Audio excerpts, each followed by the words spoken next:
Hey, everybody. Welcome to the Jim Masters Show Live Entertainment Lifestyle Variety Talk Show Series. It's so good to have everybody here. We also have Michael Anthony Orlando Casavitas here. You're like, huh? Yes, Tony Orlando is in the house, Grammy nominated gold and platinum selling music legend and entertainer. He's going to join us in just a second. How is everybody today? Hope you guys are doing well. I hope you're in the mood for some fantastic conversation with an icon in music and television and entertainment and so much more. It's a real blessing and honor to have Tony Orlando here, coming to us live from his beautiful home in Branson, Missouri. Going to join us in just a second. First, we welcome everybody that's watching the Jim Masters Show Live Entertainment Lifestyle Variety Talk Show Series. I am your host, Jim Masters. If this is your first time joining us, we welcome you. If you're not having a good day, you know this is the place for smiles and to be entertained. And of course, we always inspire with our conversations as well. Entertainment, guests that come in from Broadway, Hollywood, television, film, music, stage, culinary arts, sports, comedy, as well as inspiration and everything in between. We really talk about life. We've done, I can't believe, in now the 2 years since we launched this monster show, the Jim Masters Show Live, some 700 episodes live, 7 days a week. Did I sign up for that? Yeah, it's hard to believe that we've done that many, and it's been terrific. We have an international audience that watches and follows live. They call themselves the JMS Lovely Squad.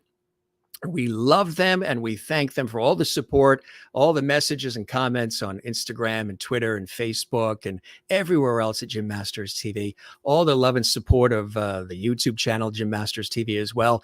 We love you all and we thank you for all of that. And thanks for letting me know how much you enjoy this series and all the we put into presenting some really good, deep, warm conversations, playing off my background in television, radio.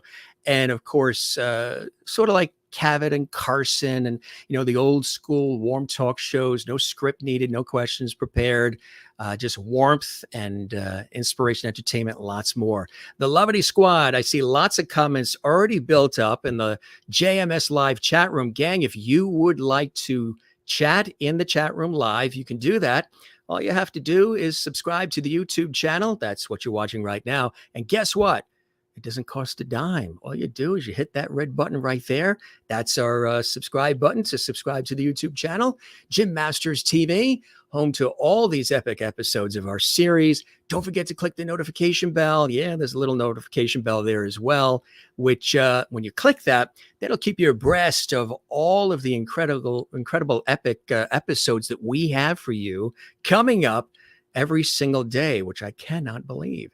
I see a lot of comments built up there, and thanks, gang, for all of the enthusiasm and all the passion and just really, if you want to comment, just subscribe to that channel. You can comment in the chat room. We'll take a look at some of your comments as well. We like to sprinkle some of those into the mix here at the Jim Masters Show Live, but it is time to welcome Tony Orlando to the show. Now, I've always admired him, and I was just telling him he's very humble about it, but he's extraordinary. I mean, he has done everything you could possibly do and still is at it. 5 times Entertainer of the Year in Las Vegas, 4 times in Atlantic City. Now, gang, just so you know, this is the short list.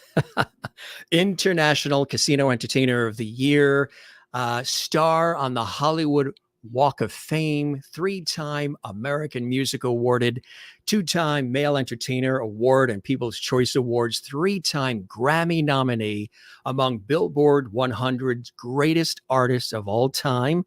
That makes total sense. Billboard's top 3 artists of the 70s, top 10 of the largest record-selling acts of all time. Of course, Tony Orlando and Dorn, the vocal group, Hall of Fame, the first multiracial group to ever have a primetime network television variety show, and the first singing group, which is really amazing, to have the opportunity, really more than a duo to this day. They are the only singing group to own a network TV show. He starred twice on Broadway as Barnum in 1980. 20 years later, starred in Smokey Joe's Cafe. Both shows, but of course, Tony Award winners. Now, get this. We were just talking numbers before we went live on the air. He's been in the business over 60 years, 6 decades. It's very hard to believe. That went by in a New York minute. He has sold over 70 million records as Tony Orlando, which is unbelievable. And through the 70s with Tony Orlando and Dawn, Tony received recently the Congressional Medal of Honors, Bob Hope Award for Excellence in Entertainment. He also received something very, very special. All of these things are amazing. The Ellis Island Medal of Freedom Award, which was also awarded to 6 American presidents. He received the Latin Eagle Award for Latino Lifetime Achievement Award. He's also the very first Latin American to host a primetime network variety show. Of course, that was on CBS, alongside television icons Dick Cavett, Betty White, and Carol Burnett. Tony received the Pioneers of Television Award by National Journal of Television Critics for blazing the path in network television and for bringing the first multiracial group to primetime television. He's got 5 number-1 singles. Remember, I told you, this is just the short list, gang. 5 number-1 singles awarded gold and platinum records for Candida, Knock 3 Times, of course, Tie a Yellow Ribbon Around the Old Oak Tree, Say, Has Anybody Seen My Sweet Gypsy Rose? He Don't Love You Like I Love You. All number-1 around the world, 4 gold albums, 2 platinum. Signed to Epic record label as the first pop artist. Recorded Halfway to Paradise. We're going to talk about that and so much more. His first recording at the age of 16, written by Jerry Goffin and Carole King. And it was the first hit as what became the iconic writers duo. It was also legendary Rock and Roll Hall of Fame recipients Barry Mann and Cynthia Wales' very first hits as writers. And again, gang, this really is just the short list. We're going to talk about all of this and so much more. He also has his own radio show on the iconic 77 WABC in New York City on Saturday nights. You should definitely check that out. It's hugely successful. Also, let me throw in, at the age of 23, he was GM of Columbia Records music publishing companies as well. They signed people like Barry Manilow and many, many others. That's, again, the short list. He can tell us the rest. He's truly amazing. He's an icon. He's a legend. But you know what else beats all of that? He's a nice guy. He's the real deal. He's affable. He's friendly. He's funny. He's warm. He's the one and only Tony Orlando. Welcome to the Jim Masters Show live, my friend. How are you? How are you? Jimmy, talk about a short list. Holy I thought you were going to say he's also just inducted into Baseball Hall of Fame. Yeah. Weren't you? It's crazy. But I'll tell you what, in all fairness, when you're doing this for 6 decades and you hang around long enough, things happen. I have been blessed. Yes. Those things that happened, most of those things that happened to me, Jim, I backed into. Yes. I've heard you say that, which I think is amazing. Most people go towards stuff. You've backed into it all, which is glorious. Tell us about that. It all started on the street corners of the city with the 5 Gents. Yeah, you did your homework. 5 Gents was a little doo-wop group I had, but everybody had a doo-wop group in New York then, in the early 60s. But what I mean by backing into it, when I worked for Clive, I was 23 years old. He made me general manager and then eventually vice president of CBS Music. I thought that that's where I was going to stay. Prior to that, I had hit records, but it was over because of the British invasion. So my future, I thought, was going to be behind the desk. Right. Well, lo and behold, by being behind the desk, little did I know God had a strategy for me, because a friend of mine who is one of the Tokens, the group, the Lion Sleeps Tonight Tokens, came to me and said, could you help me sell this master, this recording? I need money. I'm broke. I said, how much do you need? He said, $3,000. I said, well, Hank, I'll tell you what. Let me hear the record. And the record was called Candida. And it was the same Candida that you heard my vocal on.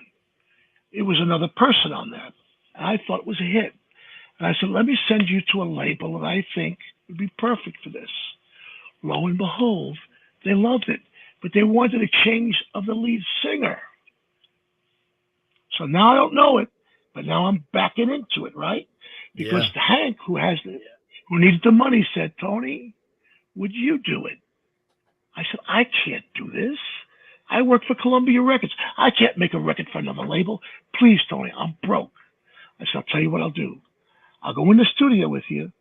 If I can cut this record in an hour, just don't name it Tony Orlando. So he named it Dawn. Dawn, Just right. Dawn, right? I go in and cut that song, Jimmy, one line at a time. So in other words, the producer goes, stars won't come out if they know that you're about. I go, say it again. Stars won't come out if they know that you're about. Okay, I'm ready. Play the intro. Then I sing, stars won't come out if they know that you're about. Stop tape. What's the next line? If they couldn't match the glow of you, if they couldn't, one line at a time. What does it do? It sells 3 million records. It goes to number one. Now I'm backing in. Now I'm backing in, right, Jim? Yeah. Who knows? I still got my job, and I don't want to lose my job. Then he comes to me and says, cut knock 3 times for me. I said, Hank Medris, nobody hits a ceiling or a pipe in the Midwest. This will only be a hit in Astoria, where you. My dad comes from. Yeah. Yeah. So I cut it, thinking nothing's going to happen. It sells 4 million records. Between 2 records, 6 million. What would you do? You'd quit your job and say, I'm going to chase my dream. Yes.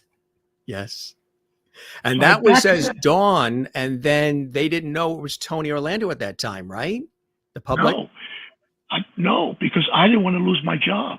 Right. But after that 6 million records, I went to Clive. I said, I'm going to have to leave. Yeah. He said, why? Because you're Dawn? I said, wait a minute. You're known? You're saying yes. Did you hear me? Yeah. Right. Are you hearing me? Yeah. I don't think you can hear me. Yes. Can you hear me? Absolutely. Oh. Yes. Oh, yeah. I can't figure out what you're saying yes to. Yeah, no, I think it's incredible that this all happened in the way that it did, with you backing into it. I mean, 6 million albums, not quite yet as Tony Orlando yet. And then it's time to reveal this is Tony Orlando. So here's my point before you say yes. You're going to back into that seat that Carson had. You're going to back into that seat because this is the beginning of that future for you. You do a great job. You have a great show. I mentioned to you earlier, and I thank you for that. I'm honored by those words. As my father has always said, whenever anybody says something kind or nice, ask them to please put it in writing and address it management. Be my pleasure. That's it. What was it like for you growing up in New York? How did growing up in New York influence your music, influence your desire to want to entertain people and pursue what you've pursued so beautifully, Tony? Well, living in New York, I went to a movie called Singing in the Rain, and that was the influence. The first time I saw that movie was, I don't know, maybe 9 or 10 years old. And I knew that in fact, when I finally met Gene Kelly, I said to him, I was the only kid in the neighborhood with one wet left foot because I would kick the puddles of the street and Singing in the Rain. So the dream really happened based on that movie. Then I graduated into a doo-wop group, as you've mentioned, the 5 Gents. And then I signed up with Carole King and Jerry Goffin, myself, and we went and made some records and had some hits with Don Kirshner. So tell us about that amazing story with Carole King when they brought you in. And that's when the name was changed to Tony Orlando. And then they presented you with one of Carol's songs, but then said, no, that one's not right. Come up with others. That was an amazing story. One of the first meetings with Carol. Well, do you remember the name Don Kirshner at all? Oh, absolutely. Yes. So Donnie was our musical guru, Papa. Yeah. He had Carol and Jerry and Barry Mann and Cynthia Wilde, who are all in the Rock and Roll Hall of Fame, and the play Beautiful is about them. In that office was Neil Sedaka, Neil Diamond, Paul Simon, Art Garfunkel, Bobby Darin, myself, all starting out together as kids. So Donnie one day said, I want you to meet Carole King. She's a new writer. And she sits at the piano and plays me what I thought was to be my first record, which was Will You Still Love Me Tomorrow? Yeah. And Donnie said, no, you can't record it. That's a girl song. No boy sings a song to a girl, young girl then anyway, tonight with words unspoken. You said I'm the only one, but will my heart be broken when the night meets the morning sun? Is this a lasting treasure or just a moment's pleasure? Can I believe the magic of your eyes? Will you still love me tomorrow? No young boy says that to a girl. So basically, he passed it on me. That wasn't my song. Then I recorded a song that Carol wrote. It was her first hit as a writer called Halfway to Paradise. If that's what you, and the reason why they changed my name to Tony Orlando is because Michael Anthony Orlando Cassavetes being a Greek name, Donnie didn't feel was like Fabian or Frankie Avalon or Paul Anka. He felt it was just too epic, too big a name, too large. Yeah. And John Cassavetes, the actor, was my cousin, so I couldn't even use it in the Actors Guild. So he changed it to my middle name, Tony Orlando. That's how it started. One of your big idols, I think I heard you say once as you were coming up the ranks, was the one and only Bobby Darin, right? Yep. Yeah, Bobby was everything. Bobby was first affiliated with Donnie also, Don Kirshner, because he was his co-writer.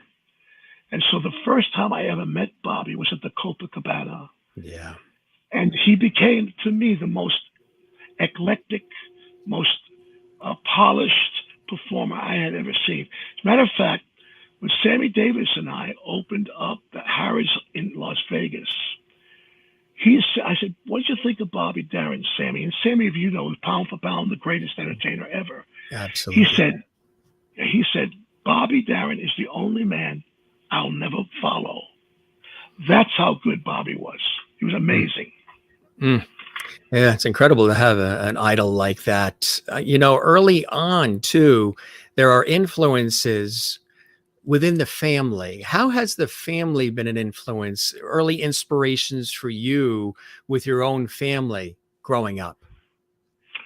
Well, my grandfather played first trumpet with Desi Arnaz Orchestra. He was also the head of Local 802 for Latin musicians. The 4 golden girls in our house was my mother and my 3 aunts, her sisters. They had the most amazing harmony you ever heard in your life. So I grew up in a musical home.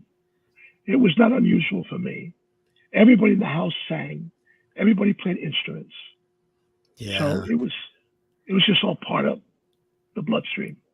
Look who we have there. Oh, what a cutie. That's my mom. That's my mom right there. Yeah, that's a beautiful shot, huh? Yeah.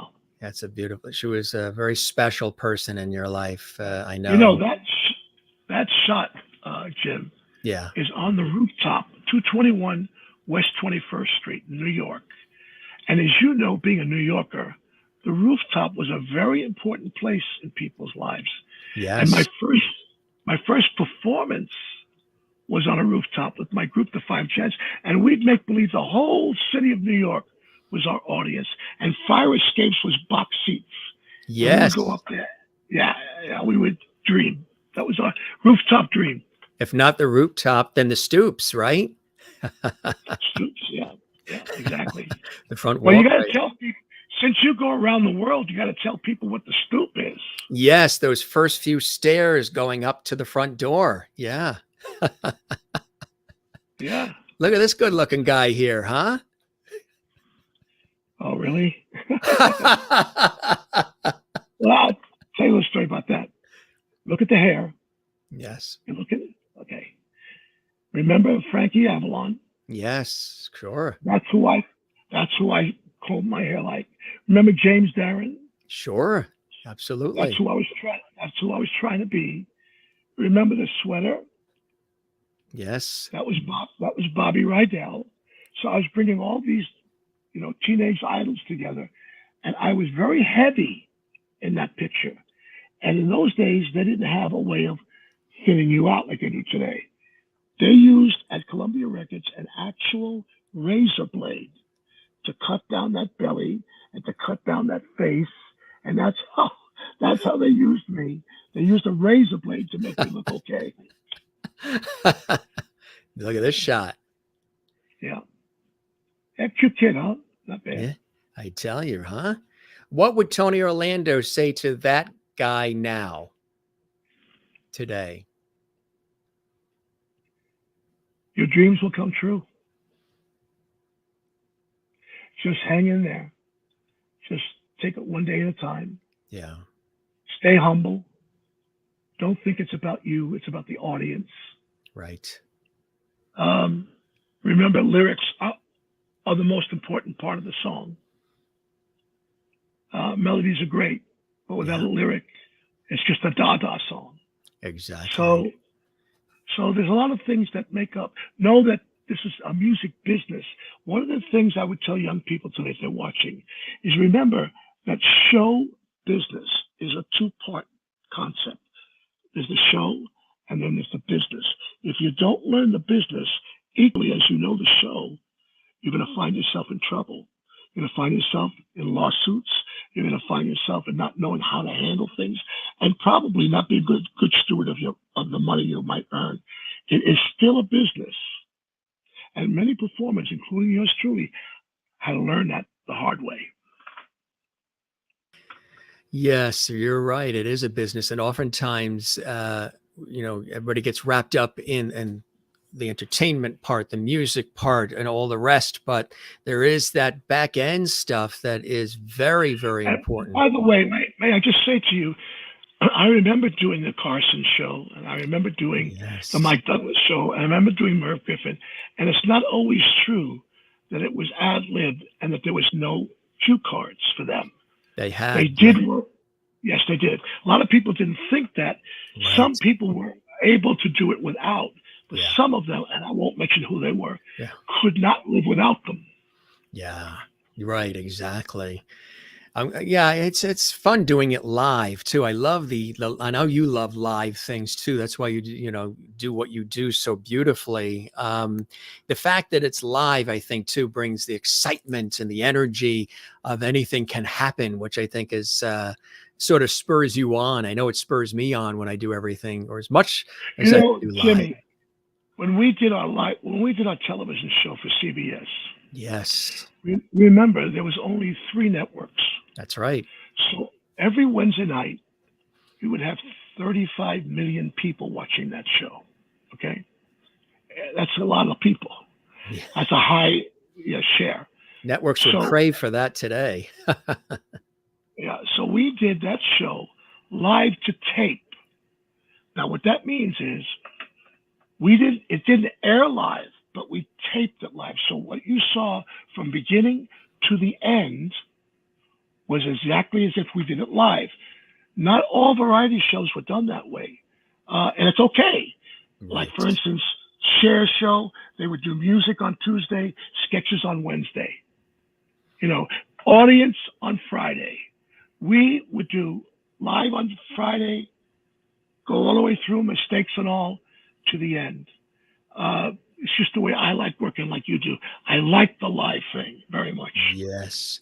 Look at those girls. Look at that. I tell you, Joyce and Thelma, how did this all come together for folks who, Tony Orlando and Dawn, that series, one of the most beloved, those shows of that time, Tony Orlando and Dawn, Sonny and Cher, Donnie and Marie, all these different shows they're iconic, they're epic. How did it come together where Tony Orlando and Dawn were formed and then turned into a beloved television series?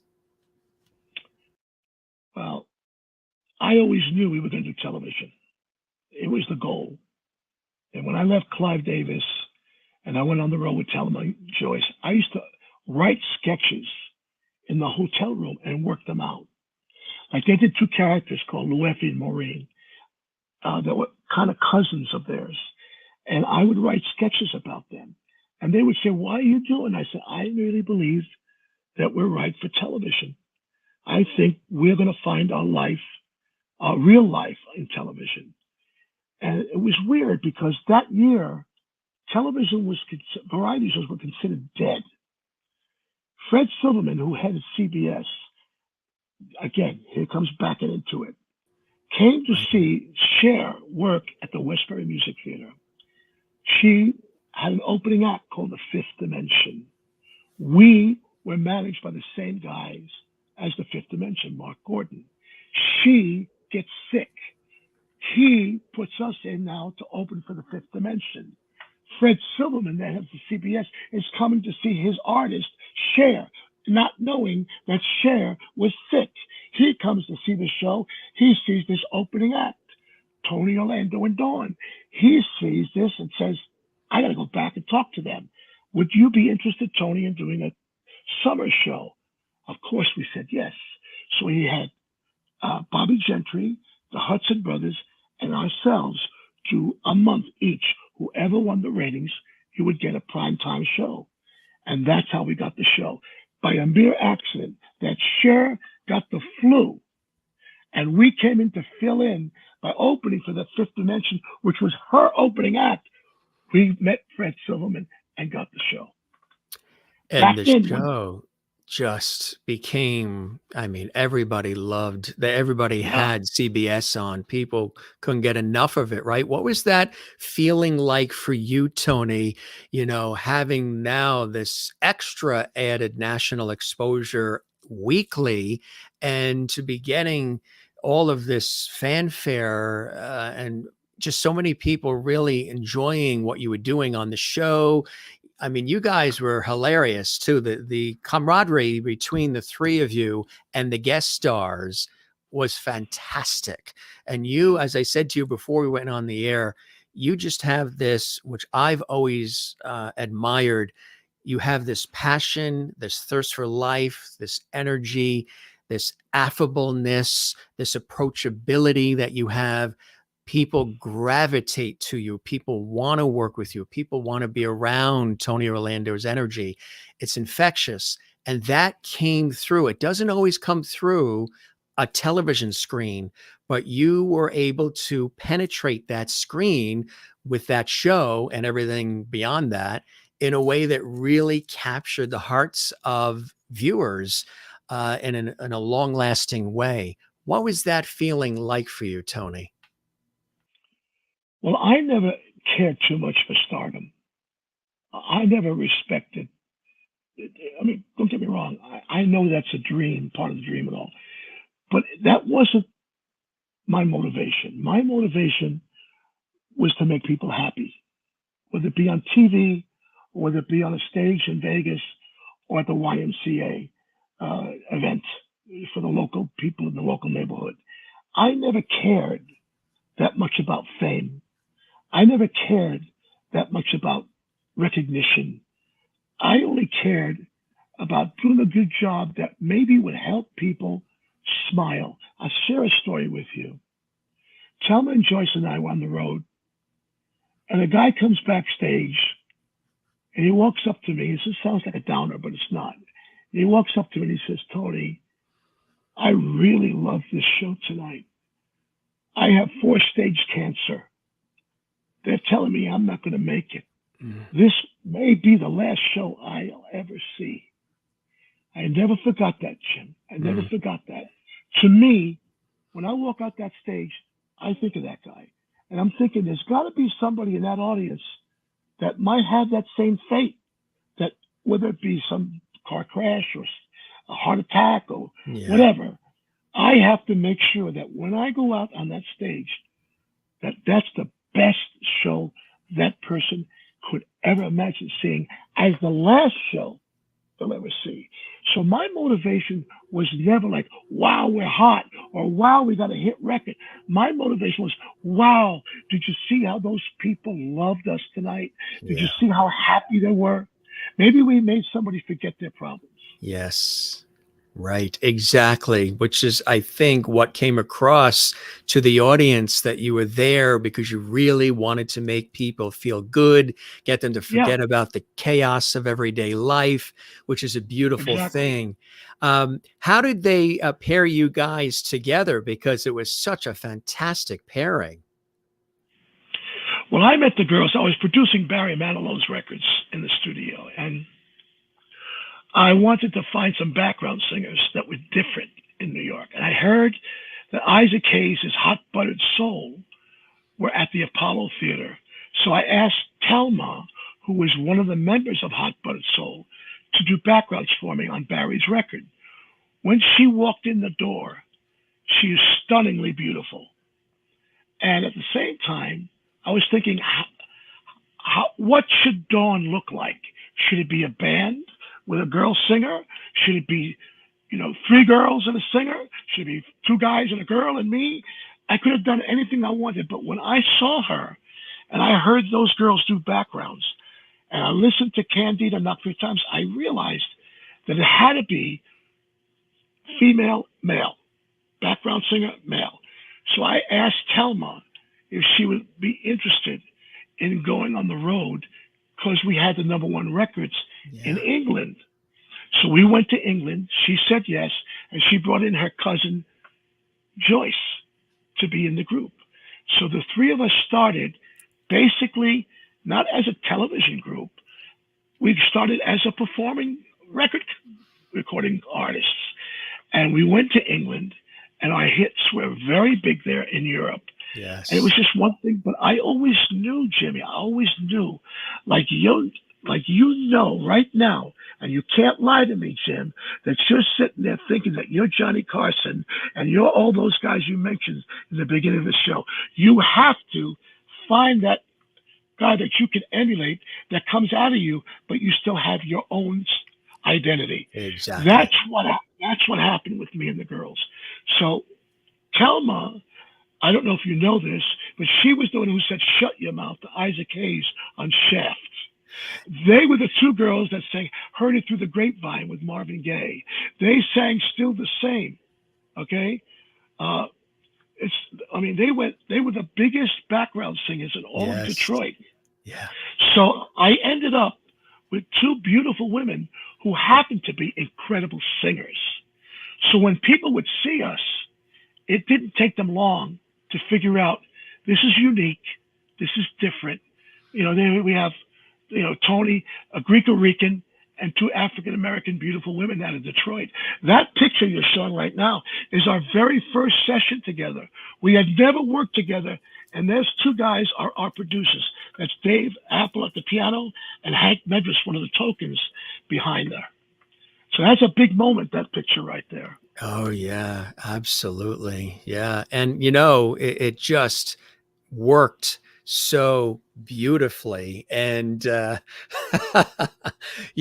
oftentimes, and just with the humorous aspect, I mean, just the way the show was done, it was terrific. There was humor, there was entertainment, there was guest stars and variety. And of that time, it was really done. And you played the foil oftentimes to the ladies, which was Well, we, hilarious. we, we, we copied Sonny and Cher. I mean, when Sonny and Cher left the air, remember we came on, there was no Sonny and Cher. They were not on the air. So we filled a void that people love Sonny and Cher. So Freddie Silverman knew that if we could bring that kind of humor that Yeah. they had, Yeah. now no one did it as well as them, but we did our best to try. Oh, yeah, absolutely. And everybody is saying hello all around the world. They're just saying hello to you and welcome all the Lovity Squad viewers from literally all points of the globe. They love you, Tony, and they're saying hello and they wish you well. Before all of that, before all of this fantastic time period with Tony Orlando and Dawn, stepping back a little bit, this pivotal song here, Halfway to Paradise. Tell us about this and how this came to be for you, Tony, because I know this was an instrumental part of the beginning of your career. Well, that was the song early on in that conversation I told you. Carole King played for me Yeah. and Don Kirshner because they didn't want me to sing "Will You Still Love Me Tomorrow" because it was what? A girl song. Yeah. Okay, so this was their choice. That record in New York went to #1, by the way. On the charts, it went to like top 20 nationally, but it was the beginning. And "Halfway to Paradise" was Carole King's first hit as a songwriter. Of course, she went on to the Rock and Roll Hall of Fame as a songwriter before she went in as an artist. Yeah, absolutely. That led to another iconic song as well, again, prior to Tony Orlando and Dawn, and that is this one, Bless You. Tell us about this one, Tony. Again, Barry Mann and Cynthia Weil, this is their first hit. Now, these two people wrote songs like "Somewhere Out There," nominated for Academy Award, "Just Once," James Ingram, Yes. Here You Go Again, Dolly Parton, Yes. Rock and Roll Lullaby. Can I tell mean, you the hits- something? I want to tip my hat to you, even though you're the one wearing the hat. You did last Saturday on WABC one of the most moving and inspiring shows I've heard in a while. Your tribute to Barry Mann. Just the songs that were picked and hearing the versions that were done and then hearing the demos that he did. This was on Tony's show last night on 77 WABC in New York City. And just listen, I couldn't wait to hear you respond and to hear your viewpoint and to hear the way you were paying such glory and respect and homage to somebody as iconic as Barry. Right. Almost in awe of him, and here you're paying homage to him and admiring his incredible contributions to the industry, and you did it so brilliantly and beautifully, and then you had him on with you as well, Right. talking. I think it's fantastic. How I'm tying this in is I feel the same way with you as you did for Barry. It was extraordinary. I was listening to that show and I was saying, everything that I'm hearing him say, a good deal of that could be reflected on him too, just because of the myriad of incredible things that, whatever was thrown at you, you were able to take it. Oh, my pleasure. Whatever was thrown at you, whether you went in forward or you backed in, you made the most of it. You grabbed it and you went with it and you maximized it, which is spectacular, my friend. That's the key. That really is the key, is when you see the crack of that door opens, kick it open. Don't try to kick it open when it's closed. Right. If you see that door crack open for you, kick it open. And I've been blessed that way, to be able to be aggressive that way and say, okay, I'm going for it. Barry Mann called me today. Now let's explain to your audience how many hits this man has had. It is ridiculous. Just Once, Somewhere Out There, Rock and Roll Lullaby, Who Put the Bump was, and here he had all these hit records and only one hit record as an artist. So what upset me, Jim, is that this Barry Mann should have been Elton John. He should have been Billy Joel. He should have been an artist singing his own songs. He should have been Paul McCartney. But no, he had one hit record called Who Put the Bump in the Bump, Bump, Bump? And then went on to be one of the greatest writers of all time. But his heart was still, to this day, I want to be the artist. So my idea was, I said, Barry, let me show the people at home what You've Lost That Love and Feeling sounded like when you wrote it. What these songs, let them hear you sing it. Don't you think we got mail? Jim, I swear to you, that station, like you, blew up. And what did they say? And I'm so happy for him. What a great artist he was. He was on the phone in tears with me today. Yeah. With all the success that he had as a writer, he's a modern day Irving Berlin, right? Yes. He wanted to be a singer. And last Saturday night, the world heard Barry Mann. Thank you for bringing that up. Oh, I was in awe of this, and and you're like that all the time. I mean, you're like that with everything, but when you have people around you, you really, the light is shining on you because it's well earned. But one of the things I've always admired about you as an on-air person myself, as a person in the public eye, is you love to share the light that is shining on you. You have those lights on you and you could just have it on you like some people do. Yeah, You love sharing that light and even sometimes turning the light around on all those other fabulous people that are around you. And that is a spectacular quality that you have that thank you. people inside the industry, like I was telling you before we went live on the air, there was like 15 people who have been guests on this show and others that we mutually know who've said, "Oh my God, Tony's going to be on. Tell him I love him. Tell him Oh, hello. Tell him I can't wait to you. see him again." It's that kind of thing. And I think it's because you see it not as you see it as we. And that's a beautiful way to be, Tony. That's how I always think. I even get yelled at. They're like, "No, you're the one that did it. You built that thing. You created that thing. You earned that Oh, thing. yes. It's I." I had to learn to be I because I'm very we. And you're so Don't listen. beautiful at that, my friend. Don't listen to those people. You know what? Don't listen. They're that small-minded. Let me give you an example. Your instinct is right. Shine the light on others, because if you share the light with others, people see that. They, just like you just said, you recognize it in me. People see that. I'll give you an example. So I've had a band working with me for 25, 26 years. I could take two positions. That's my band, the sidemen that play and don't talk, don't do anything. Or I can say, you know what? This guitar player spent a lot of years alone in a room learning those chords. This drummer sat by himself over and over again till he became good enough to be on this stage tonight. The New York Yankees, considered one of the greatest teams in 1927 ever. Why? They had Babe Ruth and Lou Gehrig. But no, it was their bench that made them the greatest. So when you go to your bench, people go, "Wow, he shed his ego and shared it with that guy who was probably never been recognized for 5 minutes." Believe it or not, people respond more to that than selfishness. Yes. Yes.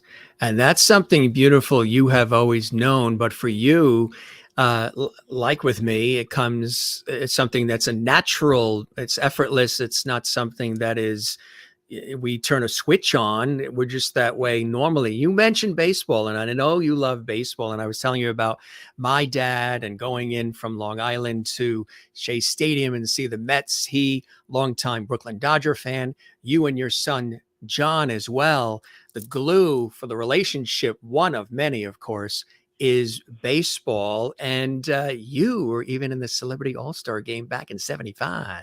There he is, Yeah. gang. Hey, is that my body? I got to tell you, I did my digging. I did my you research. should, you should Wow. do. You Look at did it that. right, Shane. Thank Wow. you. That is Oh, fantastic. let me show you something. I don't know if you see the three people up in the dugout. Yes. There's a girl, a guy, and a girl. Yeah. You see that? The Yeah. girl on the left, you see she's holding her chin, Yes. right?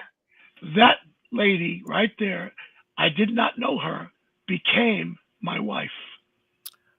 Really? That's my Wow. wife, Franny, who went to that game and just happened to be caught in that picture. And I didn't even know her then. Wow. Isn't that amazing? Yeah.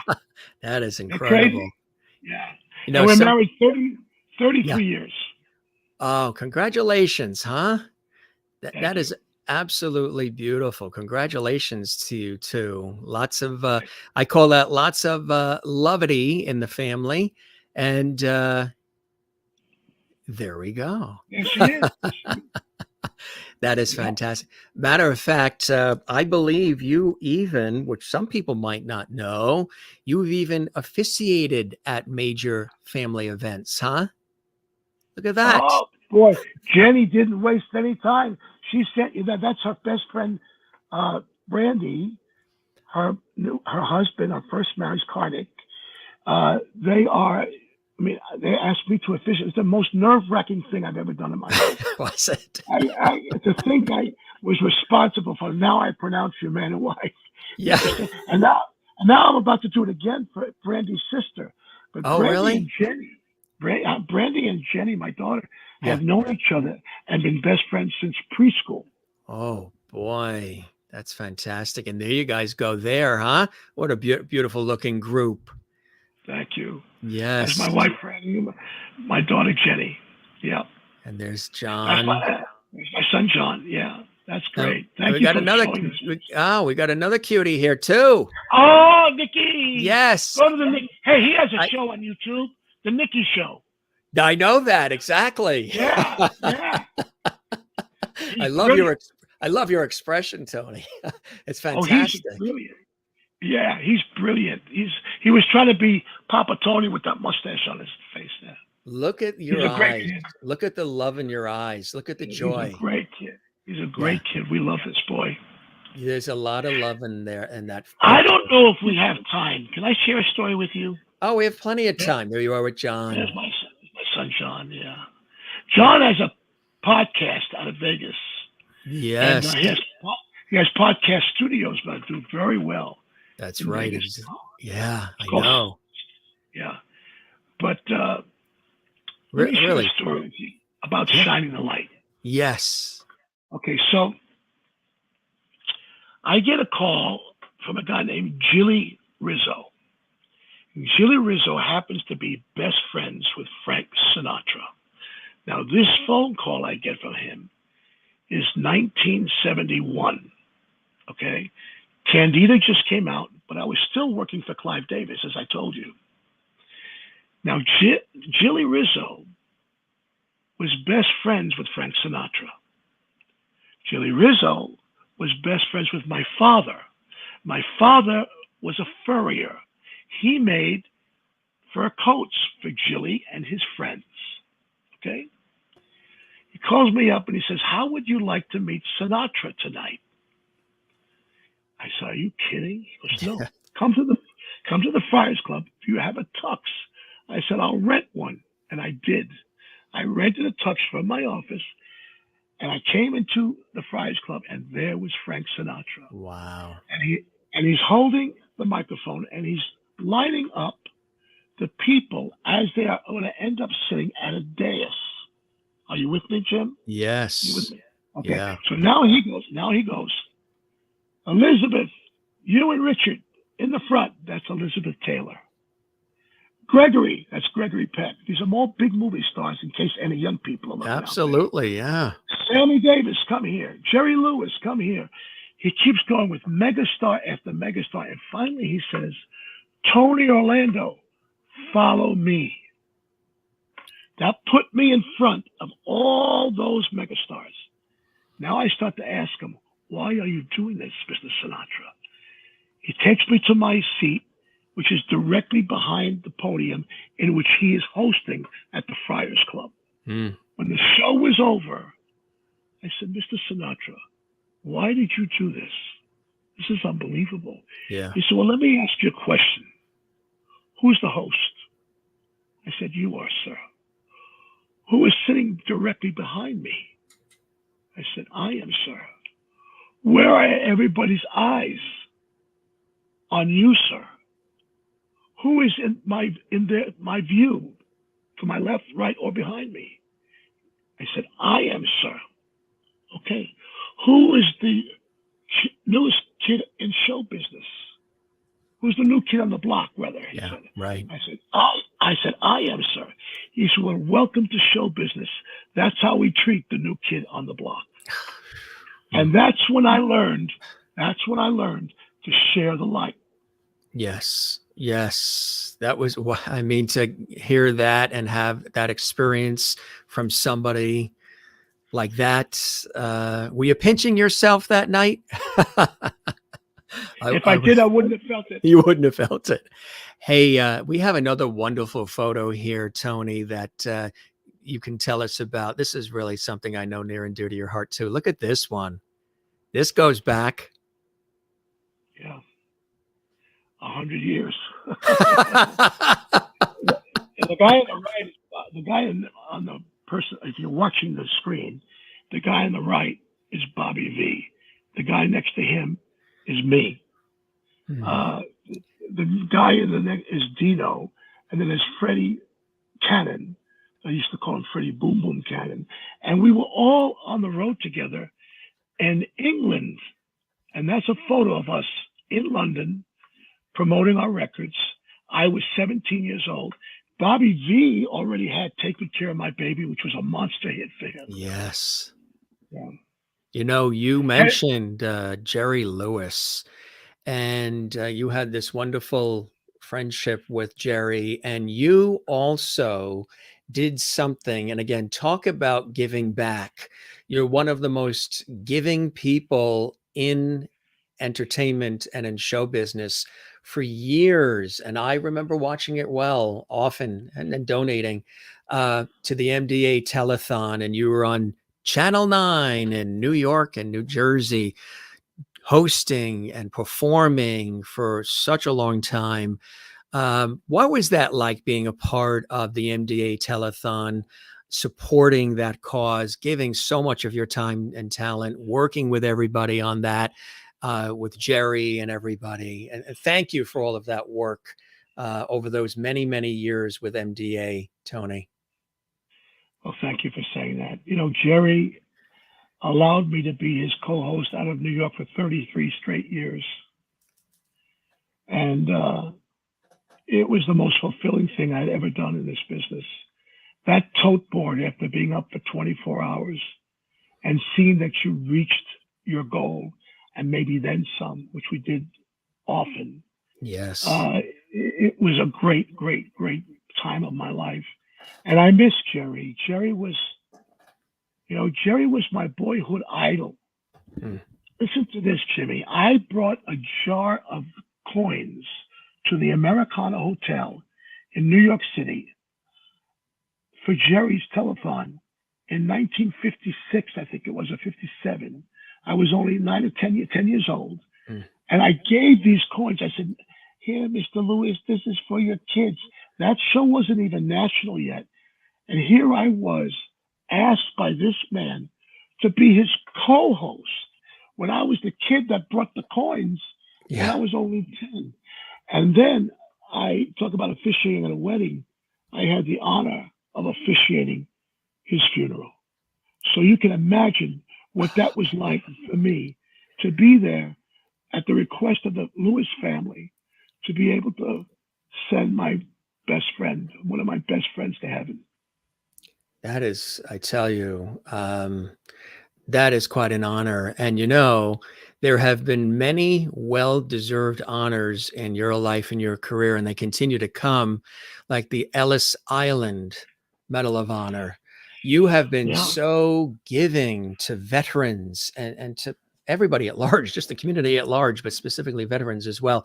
Tell us about this. This is a very, I know we're talking about the show business side, and we'll talk more about all of that, but there are things that Tony Orlando has done that maybe the folks at large who know him for his iconic music career, the television series, and everything else, that he does, you know, in between all of those things to give back to our communities. This was the Ellis Island Medal of Honor. Kudos and congratulations on that. What was that like for you, Tony? Yeah, I can't even describe it, because if you look at the Ellis Island recipients, the recipients are mind-boggling. Yeah. Like you said earlier in the show, you know, I think it's 8 presidents now have received this honor, and it's on Ellis Island, and it's one of the most respected, I don't know what to call them, awards or recognitions you could possibly receive. So I was totally humbled by that. But let me tell you what that's all about. I've spent, well, how many years now? 48 years, since 1973, working on behalf of veterans' causes. And so hundreds of millions of dollars I've had the opportunity of raising for our veterans. I never wanted to even now I kind of get embarrassed by it because I never wanted people to think, oh, look, he's using veterans to get work or to get recognition or to get a pat on the back. So I always kept it way under the radar. As long as I was helping a veteran, that's what really was important to me. So through the years, like for instance, our POWs from Vietnam, I will be hosting, listen to this honor, Jimmy. I'm going to be hosting the celebration of their homecoming 2023 at the Nixon Library. It will be 50 years since these guys came home. Wow. They came home tortured, Jimmy. Yeah. They came home. I can't even describe what these guys went through. And to think, I have reunion with them every year for 48 years. And now at the age of 73, we're buddies, we're pals, we hang together, and we do this event coming up soon. And it's, again, one of those things that the business that you and I are in that provide for us, where we can give back to NDA, where we can give back to our veterans. That's what's important to me. That's so important. Here's another wonderful photo as well. Really, really epic. And recently, just a matter of a week or so ago, you were honored again in Union, New Jersey. In Union City, where I was living as a kid. Isn't that fantastic? That's Felipe Rose next to me. He's one of the village people. He's the Indian in the village people. He's a good old friend of mine. And he also lived in Union City growing up. And when I was 16, that was my home. So they honored me with that star in the town. And I was very honored and completely overwhelmed by that, quite frankly. You mentioned Tommy Lasorda, too. Tommy, I know, was a dear friend as well, right? Oh, yeah. Tommy Lasorda kind of raised my son. I remember when I used to go to the ball games, we'd go into Tommy's dressing room, and John was only 6, and he'd give John his cleats when the season was over. He called Steve Garvey, and one of the Dodgers' great players, here, give John your glove. Hurry up, give me your glove. No one would argue with Tommy. But Tommy was one of these charismatic men who was even applauded in the opponents' ballparks. Very few I can say that about. Joe Torre is another one. Oh, you've known Joe Torre since the teenage years, I think, right? Yep. Yeah. Joe Torre and I used to go to his house in Brooklyn. And his mama would make pasta for me while the two sons were on the road playing. One for the Braves, one for the Mets. Speaking, I love these segues. You're cueing me so beautifully. One of our favorite places that we like to go to when we are in the city, we can never get through it all because they just pile on too much. That's one of, doing my journalistic research here, that's one of your favorites is Lamella. Look at his expression. Look at that dish. If you don't get that expression by looking at that disc, you're dead. You don't have a pulse. Now the question is, Tony Orlando, did you make it through that? Because that's like course 1, I think, at Lamella in New York City. Lamella's quite a place.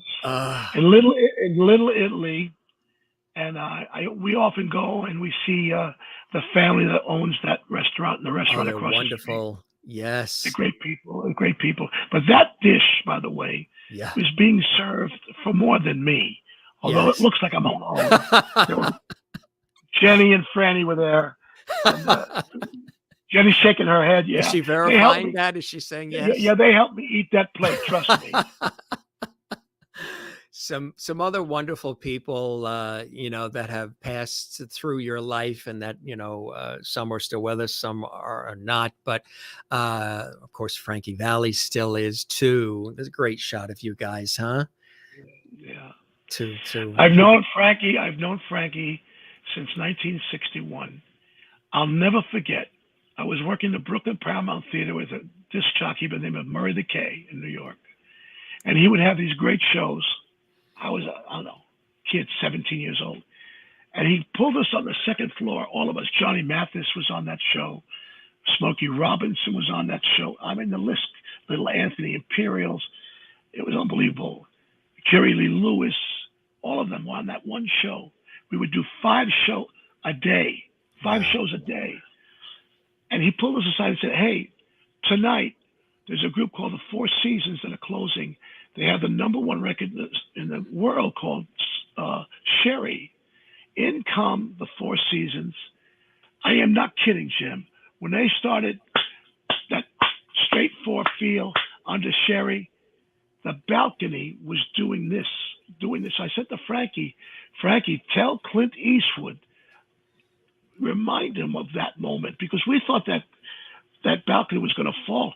What an opening to the movie it would have been. Of course, they didn't use it. But in my visual memory of that, I've never seen anything like the response the Jersey Boys got when they walked on stage.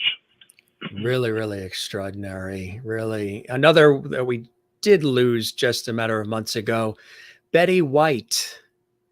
That's a great shot of the two of you. Oh, what a lady. She was my next door neighbor in Brentwood. Was she really? That I didn't know. Yeah, and she did my TV show a lot. We were very close friends. Yeah. She was a great lady. There's a lady that didn't care about fame. No, she just cared about people and mostly about animals. She was a great lover of decency to animals, and she worked hard for protection of animals. Yeah. Absolutely. Somebody else that we lost recently, Kenny Rogers, of course, another. Yeah. First TV show I ever did was Rolling on the River with Thelma and Joyce. Dawn was Rolling on the River show that he did out of Canada. That was a syndicated show in the States. And that's when I met Kenny. But I knew Kenny's brother, Leland Rogers, who was a gigantic, important part of the record world, because he was the #1 promo guy in all of Texas. When he got your record, if he got the station to play it, normally you would have a hit. He was something. So I knew Kenny when he was Leland Rogers' brother. Wow. And Reba, of course, the incomparable Reba McEntire. I just worked with Reba. We just did a great charity for cancer.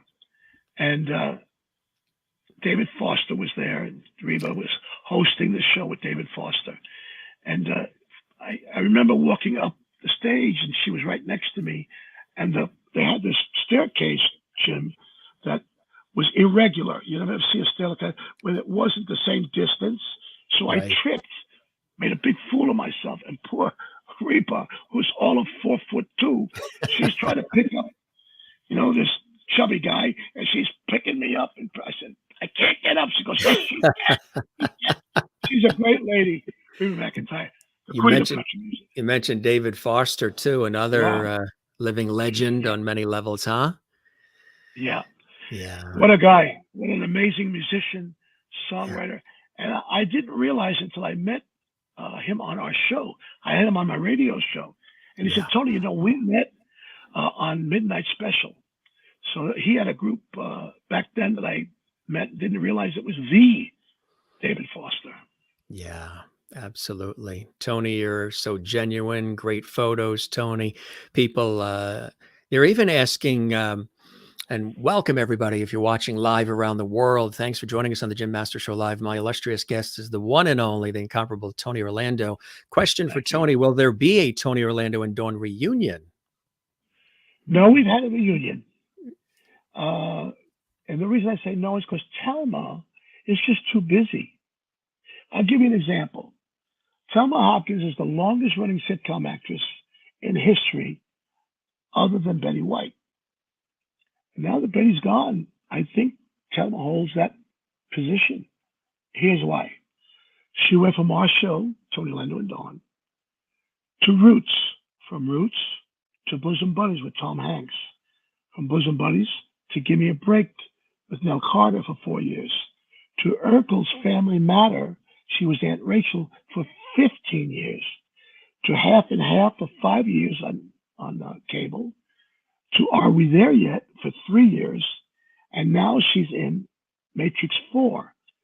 She has not been off television since 1973. Wow. She's so successful and so busy that I now borrow money from her. That's how wealthy she is. But the truth of the matter is, she's got so much. She got so much on her plate. God bless her. That it's and Joyce, the one on screen's right, she's a Supreme now. She goes out with the Supremes all over the world. So that was the reunion tour that we did. If we were to do something again, it would be a joy, but would have to be on Thelma's time. Her schedule is so ridiculous. She works so hard. We couldn't do it until she says it's a go. And we would love to do it only for charity. She's like you say, she's been on television as a beloved television actress for so many years. That's a great photo of you guys. You know, she was the comedy foil in the TV show. Yes. She truly was a natural born comedian. Yes, absolutely. Yeah. And then, of course, we'd be remiss not to mention a very, very dear friend of yours, of course, the one and only Freddie Prinze. The relationship that you had with him was very, very special. And I know the world stopped when he left us, but for you, it did on obviously much deeper levels. What was Freddie Prinze like from your perspective, maybe in a way that we didn't see? We saw him knock him dead in his comedy prowess, the television show Chico and the Man, the appearances on Carson and everywhere else on stage. But you knew him on such a more loving and deep level, and it meant so much. Did you. So did you, I could tell. And you know what's interesting, Jimmy? Everything you just mentioned, he was only in show business for 2 years. Right. Think of what this impact that this young man had on an industry. He was a child. He was 19 years old. Yeah. When he came in. Yeah. So he was like my younger brother. You see, we were the only guys. He was a Hungarican. I was a Greek-Arican. We even had a company called Hungarican Greek-Arican Productions, which has got that long. And Freddie was a natural genius comedically. He would have made a great dramatic actor. He was just about everything you could ever want put together in this beautiful, handsome body. He was amazing. And it had an amazing impact on me because he died in my arms at the hospital. I was there with his wife and his mom and his stepdad. And it was a tough loss because it was the first time I'd ever seen anybody of importance pass away. Yeah. I didn't know how to handle it. And it really broke me, to be honest with you. But in retrospect, I think back how fortunate I was to have a brother like that. Even though I have 4 loving brothers, he was the 5th brother in my life. Yeah. Yes. And I think the world felt that on so many different levels. And I think he looked up to you in a older brother mentor sort of way as well, because he could see you backing into things like you said. But I think it was really a beautiful thing. He was an old soul. Yes. He was way beyond his years on every level. You would think he was in his 40s and he was 19 years old. He's amazing. Yes. Somebody else too that I know you admired greatly, and she was actually a close, dear friend of our family, and still feeling the loss. And you'd see her also, many different functions, but at the MDA telethons was Ronnie Spector, who we lost recently as well. And she always, whenever I would be talking to her, she would always talk so highly of you and all the fun times and laughs with you, Tony. I met Ronnie Spector before the Ronettes became the Ronettes. They were called the Ronettes. But I remember doing shows with them, with Murray the K, at Freedom Land. It was an amusement park. And I remember bringing Ronnie and the girls and Nedra up to see Don Kirshner, and he turned them down. I was freaking out. How could you turn them down? Well, we have the Shirelles, and well, it turned out in her favor because, of course, she ended up becoming Ronnie Spector. Now, I refer to her as Ronnie Greenfield Yes, because right. because because her husband, and most people don't know this, married over 40 years.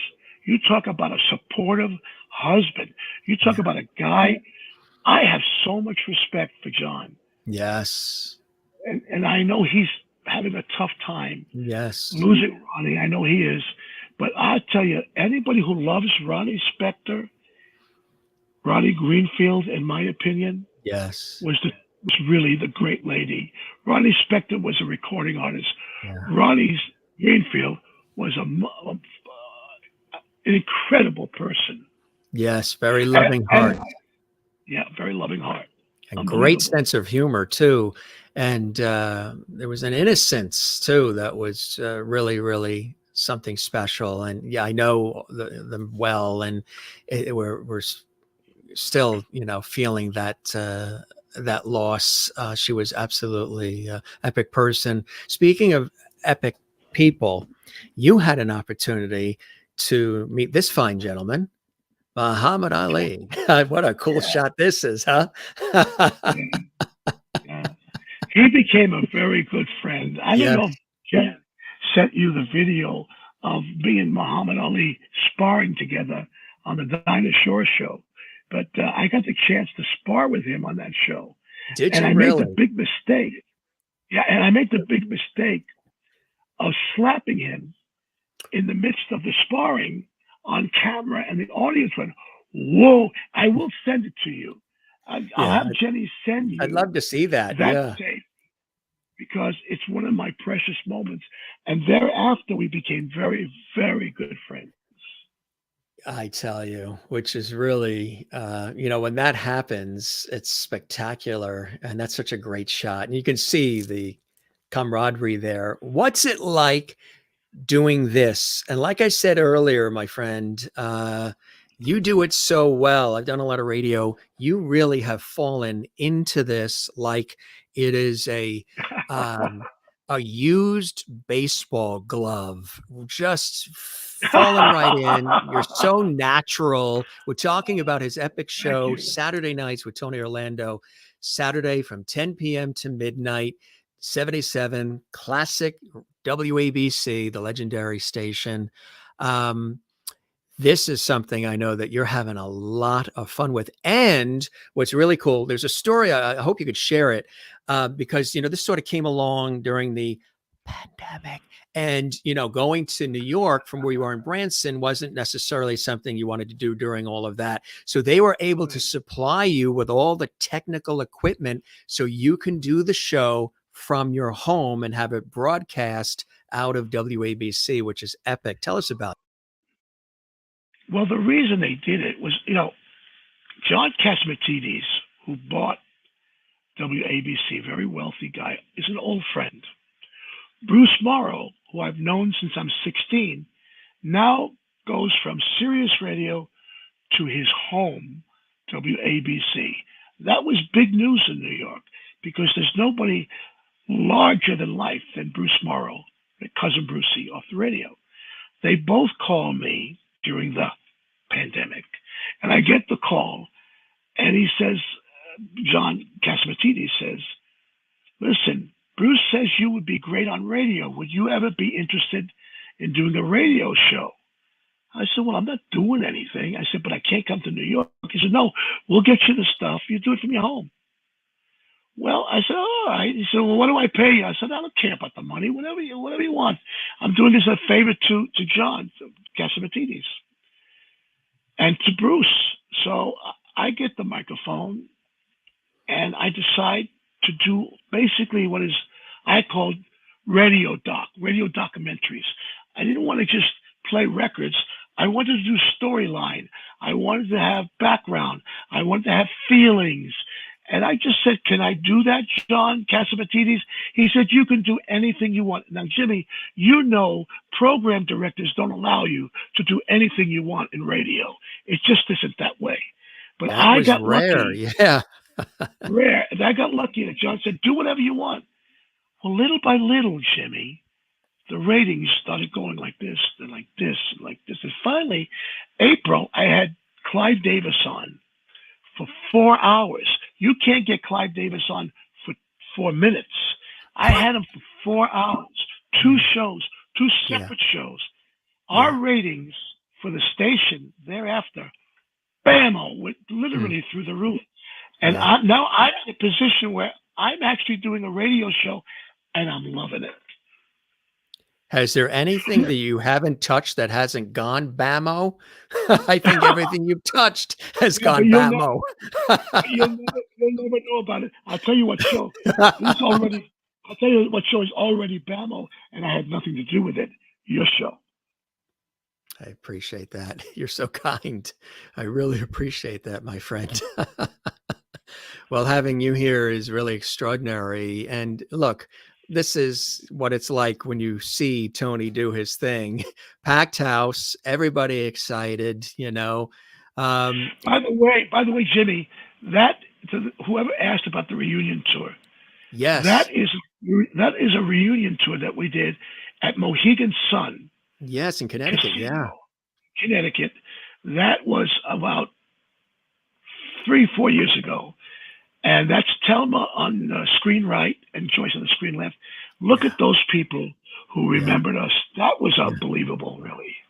Well, you've gone to even fairs and festivals and events through the country where you get like 4, 5, 6, 7,000 people showing Well, up there was at a 10,000. festival, 10,000 there, and it's an automatic. So a lot of it, you know, it's you, it's them, and it's also what you bring. It's all these fabulous memories, these feelings, these warm memories, good times, positivity, humor, you know, again, still taking people away from the realities and chaos of everyday life, which we need now more than ever. So I think that's, of course, they know when they see Tony Orlando and Dawn, Tony Orlando coming out on stage, showing up somewhere, it's going to be a good time. There's going to be happiness, laughs, fun, music, entertainment, and they're going to feel when they leave, bammo, your word, bammo. Wow, that was really, I feel good. Now, I can feel I can alive I ask, again. I think it's can I ask you a cool. question, Jimmy? Can Sure. I ask you a question? Will you put all of that in writing, And like your address dad it said? management. And yes, I sure will. I'll put it in writing and I'll address it management, which means it'll go right to Jenny Rose. Right? Right to Jenny Rose. It'll go By the right. way, if you're wondering what this silly little thing is, I think it's cool. this is a little logo that they sent me from WABC Radio. You see the guy you see that guy right there? They say that's Yeah. me. I'm never talking to them again. You know, one thing we didn't mention that's so iconic, and I don't think everybody knows it unless they're in the industry, is that you were a record company high level executive at the age of 23. I want to make Yeah, mention of that. Tell us about that, because that is, and that was Columbia. That was quite a role that you backed into. I did, and I kind of talked about it earlier in our conversation. That was with Clive Davis, and I knew Clive because when I was 16 and I signed with Epic Records, which is a subsidiary of Columbia Records, I was too young to sign a contract. So my mother came to Columbia Records to sign as an adult. And the lawyer at that time, who was like fifth on the totem pole of lawyers at Columbia Records, was a guy named Clive Davis. So I knew Clive Davis since I was 15, 16 years old. When the British invasion came, I was out of work. Most recording artists were out of work, American recording artists. I get a call from Clive. He said, Tony, come to work for me.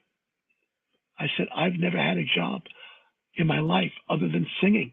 Never. I only went to the 8th grade in terms of my schooling education. I wouldn't know how to What are you talking about, Clive? He says, you know what you know? You know good songs. You love people. And I think you'd be a great mentor for some young writer that you might be able to sign. Well, I signed a guy named Barry Manilow, and the rest was history. He became a megastar, a superstar, and all because of Clive's belief in me at 23 that I have that opportunity. So for 4 years, I represented the music of James Taylor, of course, produced Barry and represented his, Blood, Sweat, and Tears, Laura Nero. These were all iconic names at that time. And only because of Clive's heart and belief and support in me that I had that opportunity. That's really fantastic. Such a great story. I tell you, and you've been sharing, and I love these stories. You're such a great storyteller. Robbie Robinson is here, and he sends his wishes. He said hello as well. Of course, go see his show. He has a great podcast also. Yes, and he's the music director for Frankie Valli too. We were just chatting earlier today, and I was telling him that you're on. He says, "Oh, give him my love as well." He's a lovely man. He is one of the most talented, I mean, super talented musicians on the planet.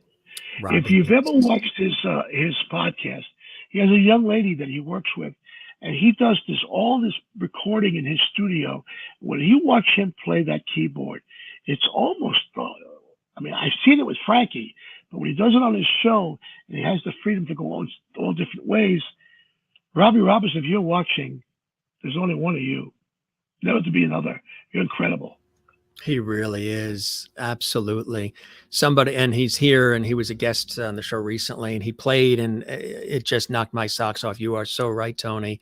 And it's one of the nicest guys as well, yeah. Like you know, thank you. When you surround yourself with nice people, everything sort of falls in place. I've always been a believer of that.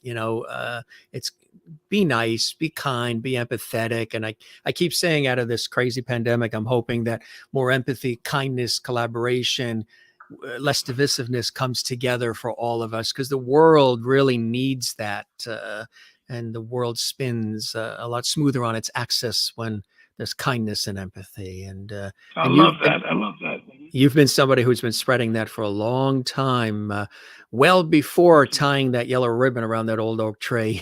I mean, those songs are so iconic, what does Tony Orlando feel when he hears them come on the radio and knows so many people still those songs still resonate with so many people? It gives them such good feeling when they hear those songs. I know you're very humble about it, but how does it make you feel when they do pop on, the radio, or you hear it in the store, wherever it is, and there's one of those songs that you guys just knocked out of the park? What do I feel? I could have done better. That wasn't the answer you expected, folks, was it? That's what I feel when I listen to it. It's funny. I don't like. Have you ever liked hearing yourself back on the radio or hearing your voice? Usually, I do. When I do something on television or radio and it airs, if it's not live and they re-air it, I don't like it right away, because to me it's shock value, and I still have too much emotional investment in what I just did, and my expectations that I set are way high. So I need to be removed from the emotion and the emotional investment, and have some time in between to appreciate all the goodness that everybody else, the producers and everybody else, was saying. I got to have the emotional disconnect to really appreciate what they see and hear. Does that sound familiar? Yes, exactly. And I had Jackie Gleason on. I had Adam Sandler on my radio show, Lionel Richie, Garth Brooks on the radio show. Yes. These incredible artists, every one of them don't like listening to themselves. No. Every one of them go, oh, no, I don't want to. It's just too much to take. But here's the deal. So that TV show was on in the 70s, right? I never watched it. Not long ago, I watched it. I called Telma. I called Joyce, and I said, "You know something? We did good. God, You know something? that's what I I do. I Yeah. I actually enjoyed Yes. being." And I sat back and I go, "Why did I stay away? That wasn't bad. That was pretty good." Well, it's amazing because I'm the same way. I'll pull tapes out from years ago of work I've done on TV, and now I'll say, you know what? That was pretty good actually for that that experience. So you do that. You look back and you realize now what they were Yeah, saying and the importance of that. Really beautiful stuff, my friend. Really beautiful stuff, and something else beautiful in your life. um, we showed an earlier photo of you as a kid with her, but of course, your beloved mom. That is now just in looking in her eyes and in yours, but she just looks so. I mean, she reminds me oh, of my mother and the love and pride for you, and to have her see the success and oh yeah, experience your success and revel in it. Not everybody gets that chance. That's one of the no. greatest gifts of all of the awards and the gifts and everything else. But for family to have been able to experience, because they know you from the beginning and the blood, sweat, and tears and being on the street corner, the five, gents, all of that, all the way up. She must have been one proud mother. I'll tell you the proudest I ever saw her. I got the Hollywood star in the Walk of Fame in Hollywood. But when I was a little boy, she took me to the Chinese Grauman Theater where those stars on the Hollywood Walk began. Yes. I don't even know how old I was. I may be 8. And I remember saying to my mom, "I'm going to have one of those one day." Oh, she said, "Get up, my boy. Yeah, you keep saying, no, Ma, I'm going to have one of those. I'm going to have one of those one day."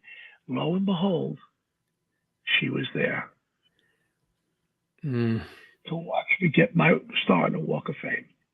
yeah. That was a credible moment for the both of us, you know. Yeah. And she remembered me going, "I'm going to get one of those someday. I'm going to have one." And why did I say that to her? I knew that my mother loved Hollywood. Yeah. I knew that my mom loved award shows. Growing up, I'd watch her get all excited. So what motivated me was to please her. Yeah. It Yeah. was to make her feel, see, your son did it. And my mother lived long enough to enjoy all of that. The TV show, the hits.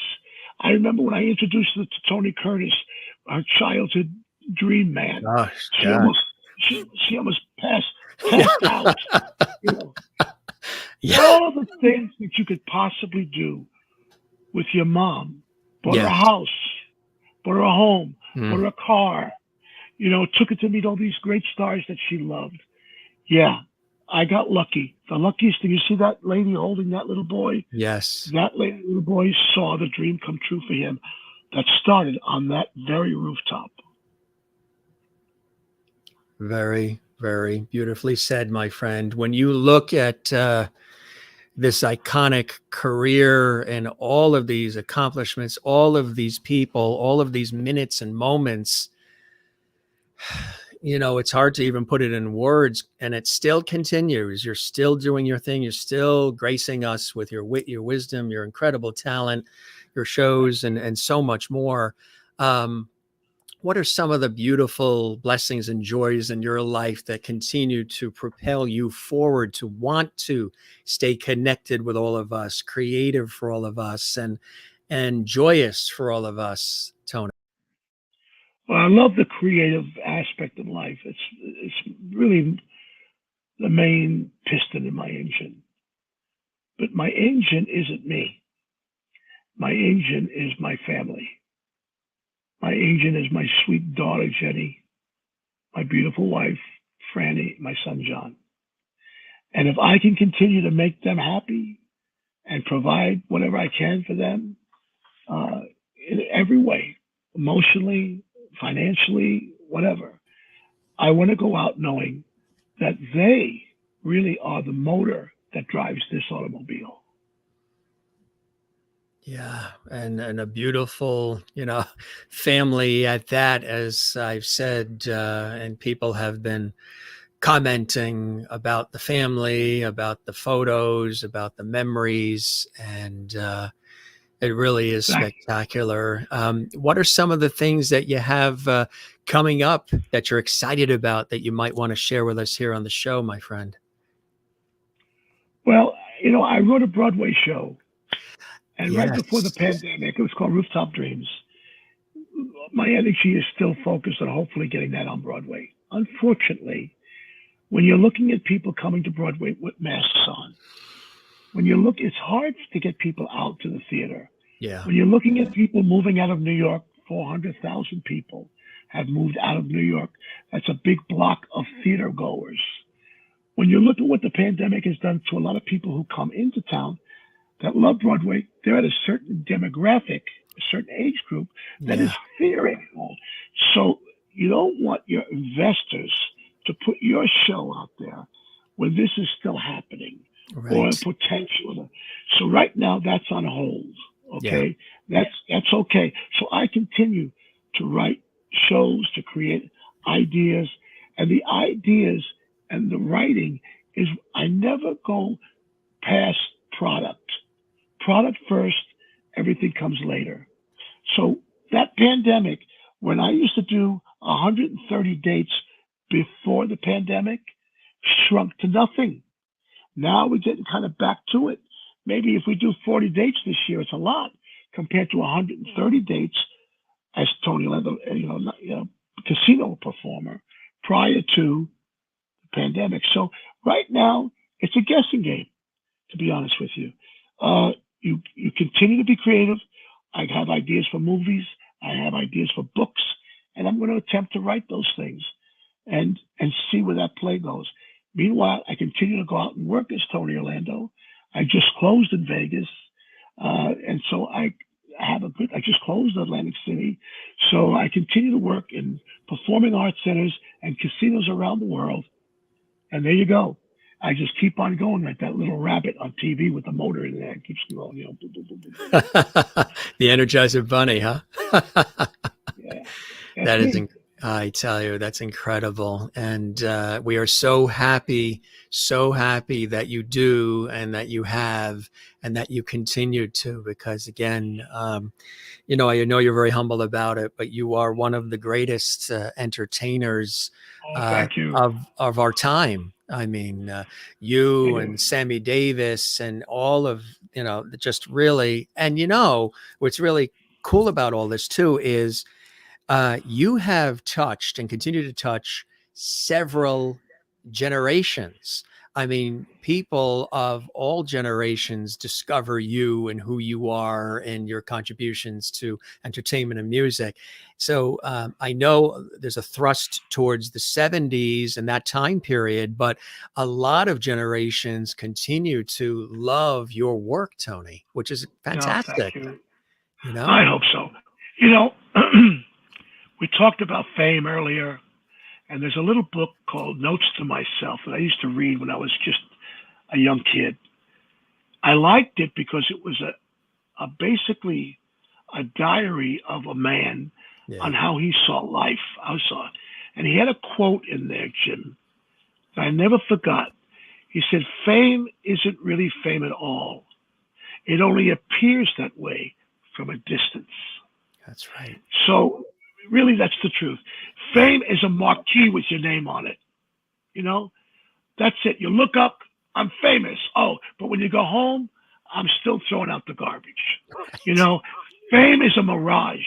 If you take it seriously, it could get you in trouble. Yes. Because fame is a double-edged sword.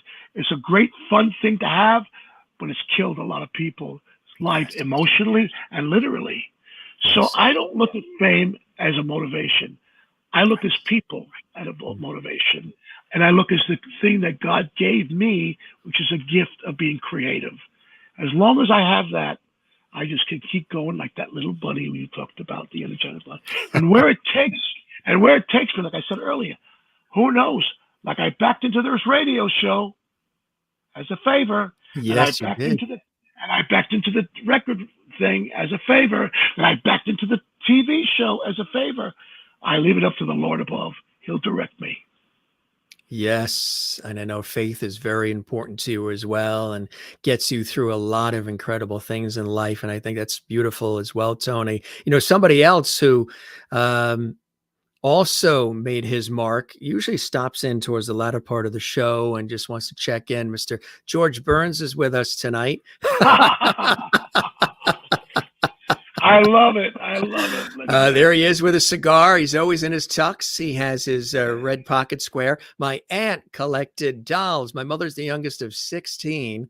My aunt collected dolls, and this was the official George Burns doll when he turned 100. She had to have this, and she got passed down to me. So he pops in towards the latter part. He usually sits to the side with his martini and his cigar, listening to the conversations. He said you knocked it out of the park, and you're a legend beyond legends, as he was. You've met him and worked with him too, I'm sure, over the years, huh? Oh, I know You, George you very, have a very George well. story at all? I do. I do. I don't know if you have time for it, but I'll give it No, to you we anyway. have Tony Orlando. We have time. Hold all calls, everybody. So, so I was doing the Directors Guild award show with Calvin Joyce. And you see, Bob Hope was the host. And it was a dinner show. So, in other words, it wasn't the theater sitting, it was tables. And the first table in front of the stage had a collection of pretty famous people. It had Jackie Gleason. It had Gregory Peck. It had Mickey Rooney. Those were great stars in those days. It had Lucille Ball. And there was George. And George at this time had a handler with him. Someone would help him around town, etc. So Bob is about to introduce Tony Orlando and Dawn. And we come out, we do our thing. And I decided midstream to do a ballad called You Are So Beautiful. Yeah. And as you know, George Burns' wife was who? Gracie Allen. Okay, Gracie, right? So I come out and I decide to do You Are So Beautiful in honor of Gracie. So I start the song, You Are So Beautiful. And I can see George looking up. I see Jackie Gleason looking up. I see Lucille Ball looking up. And I've got this audience like that. And I know I hit gold. And I come to the end. And I walk up and I said, You are so beautiful. And I pause. And I say, Good night, Alice. Instead of Good night, Gracie. The reason I said Good night, Alice was because Jackie Gleason was sitting at the table. You know, Alice, one of these days to the movie. I made the mistake of referring to his lady as Alice. Good night, Alice. And there was this dead silence in the audience. I mean, I had them like this, and I lost them. So I'm walking off the stage. As I'm walking off the stage, I'm trying to get a hold of George, and George is now getting up to be man of the night, man of the year. And he comes, I just about could grab him, and I missed. He gets up on stage, Jim, and he said, I want to thank Tony Bennett for this marvelous show tonight. It was just absolutely marvelous.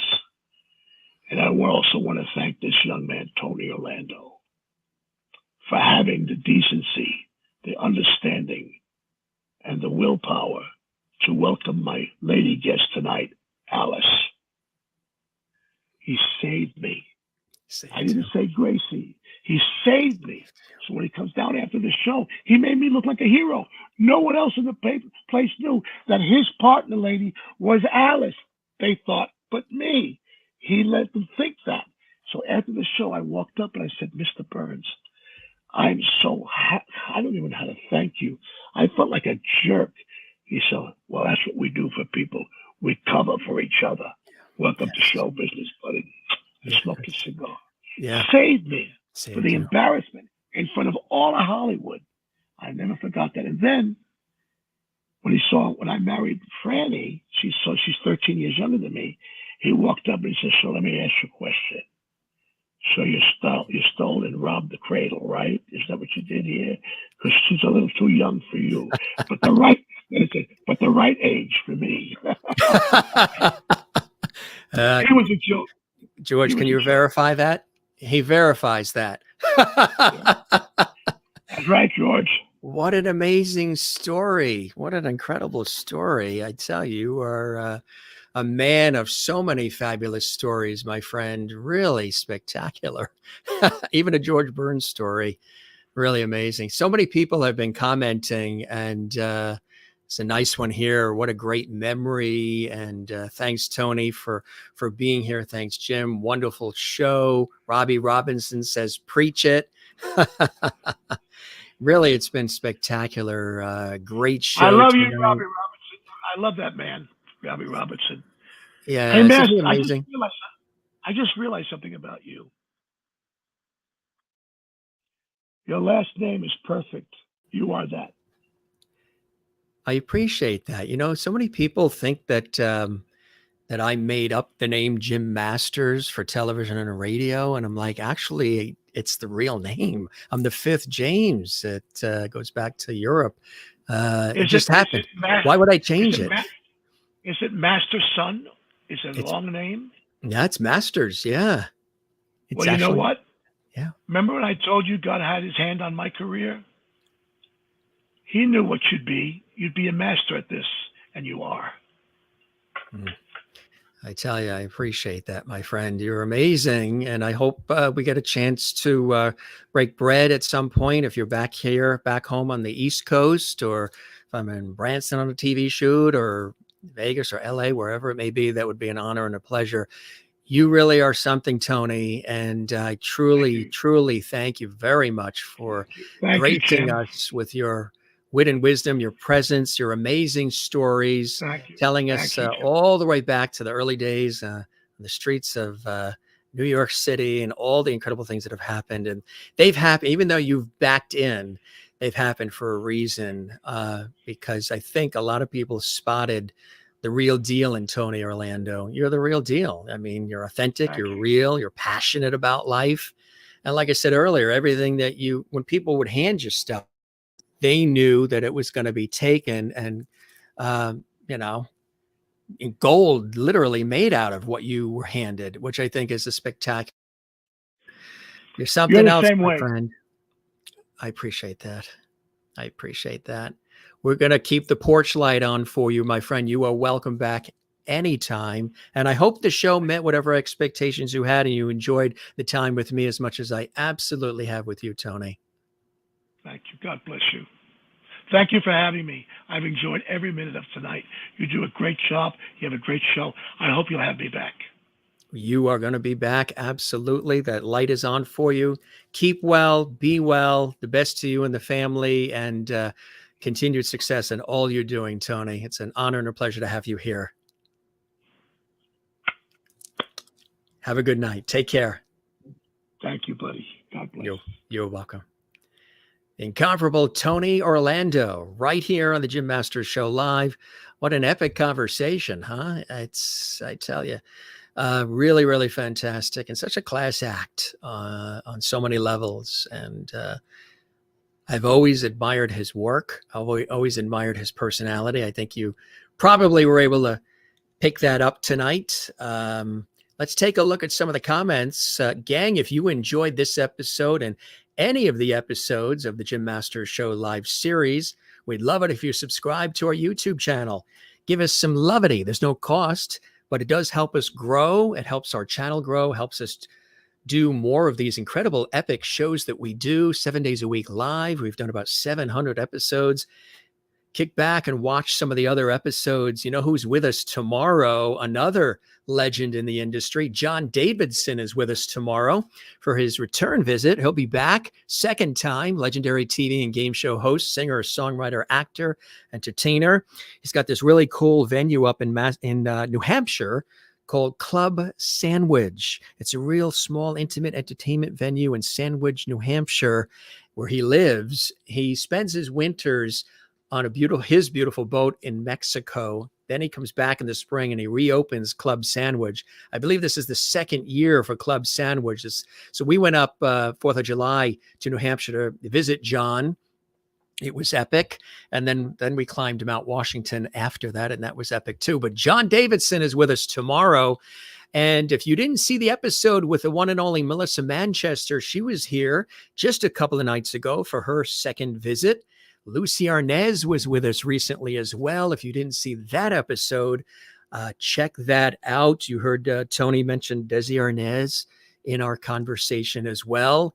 Another Vegas veteran, Barbara Brighton. She's all excited. I'm all excited. We're all excited. She's going to be with us on July 13th. Legendary comedian, great friend of our show, actress, singer. She does a fantastic Joan Rivers. And again, if I could just list out, you saw Robbie Robinson watching the show. He was a guest. He also played live, and you can see that episode archived on our YouTube channel. Lawrence Juber was here. Marion Ross was here from Happy Days. Judy Norton from the Waltons. Michael Learned from the Waltons was here. Karen Grassley, who played Ma on Little House on the Prairie. On and on and on. Our guests come from Broadway, Hollywood, television, film, music, stage, comedy, sports, culinary arts, inspiration, and life. And we do it, again, like an old school Dick Cavett, Johnny Carson, Merv Griffin, Mike Douglas, Regis Philbin style. Warm and hopefully inviting and entertaining and inspiring for all of you, with lots of levity and laughs. And something different every single day. So we don't do the same thing every day. And when we do it, we like to dig in and have some fun. What a great conversation we had with Tony Orlando. Yeah, I tell you, he was really fantastic. Kathleen Walker, let's take a look at some of the comments. Kathleen Walker says, thanks, Jim. Great show. Thank you, Kathleen, watching in New York City. Linda, thank you, Jim. I so enjoyed tonight's show with Tony Orlando, as did I. Linda watching in Florida. Mona watching in Louisiana. Good, Jim and Lovities. Hope everyone had a great night. We sure did. Absolutely. More coming in. Jen's mom, 1985. Oh, cool. I'll be back tomorrow. Thank you for such great shows. Thank you, Jen's mom, 1985. We welcome you to the Jim Masters Show Live, entertainment, lifestyle, variety talk show series. Maureen watching in Arizona. She's always here. She's one of our Lovely Squad members. What a fabulous show. This was Tony. Shirley is an amazing man, both on and off stage. Yeah, I mean, so many great photos. And don't forget his show on WABC 77. Check that out. That's Saturday nights, 10 p.m. Eastern on WABC legendary station. I've been to those studios. They're beautiful studios there in New York City, but he gets to do it from his home in Missouri, in Branson. Class act, huh? Absolutely. I know a lot of you were excited that he was coming on the show. And of course, great conversation about Joyce and Thelma. Remember, they were on TV Guide. And of course, all the music, Tony's, and as well as Tony Orlando and Dawn, it's all available everywhere. What a great story he had with this photo too, huh? And of course, he told us about Halfway to Paradise. And these are before the creation of Tony Orlando and Dawn. Really cool.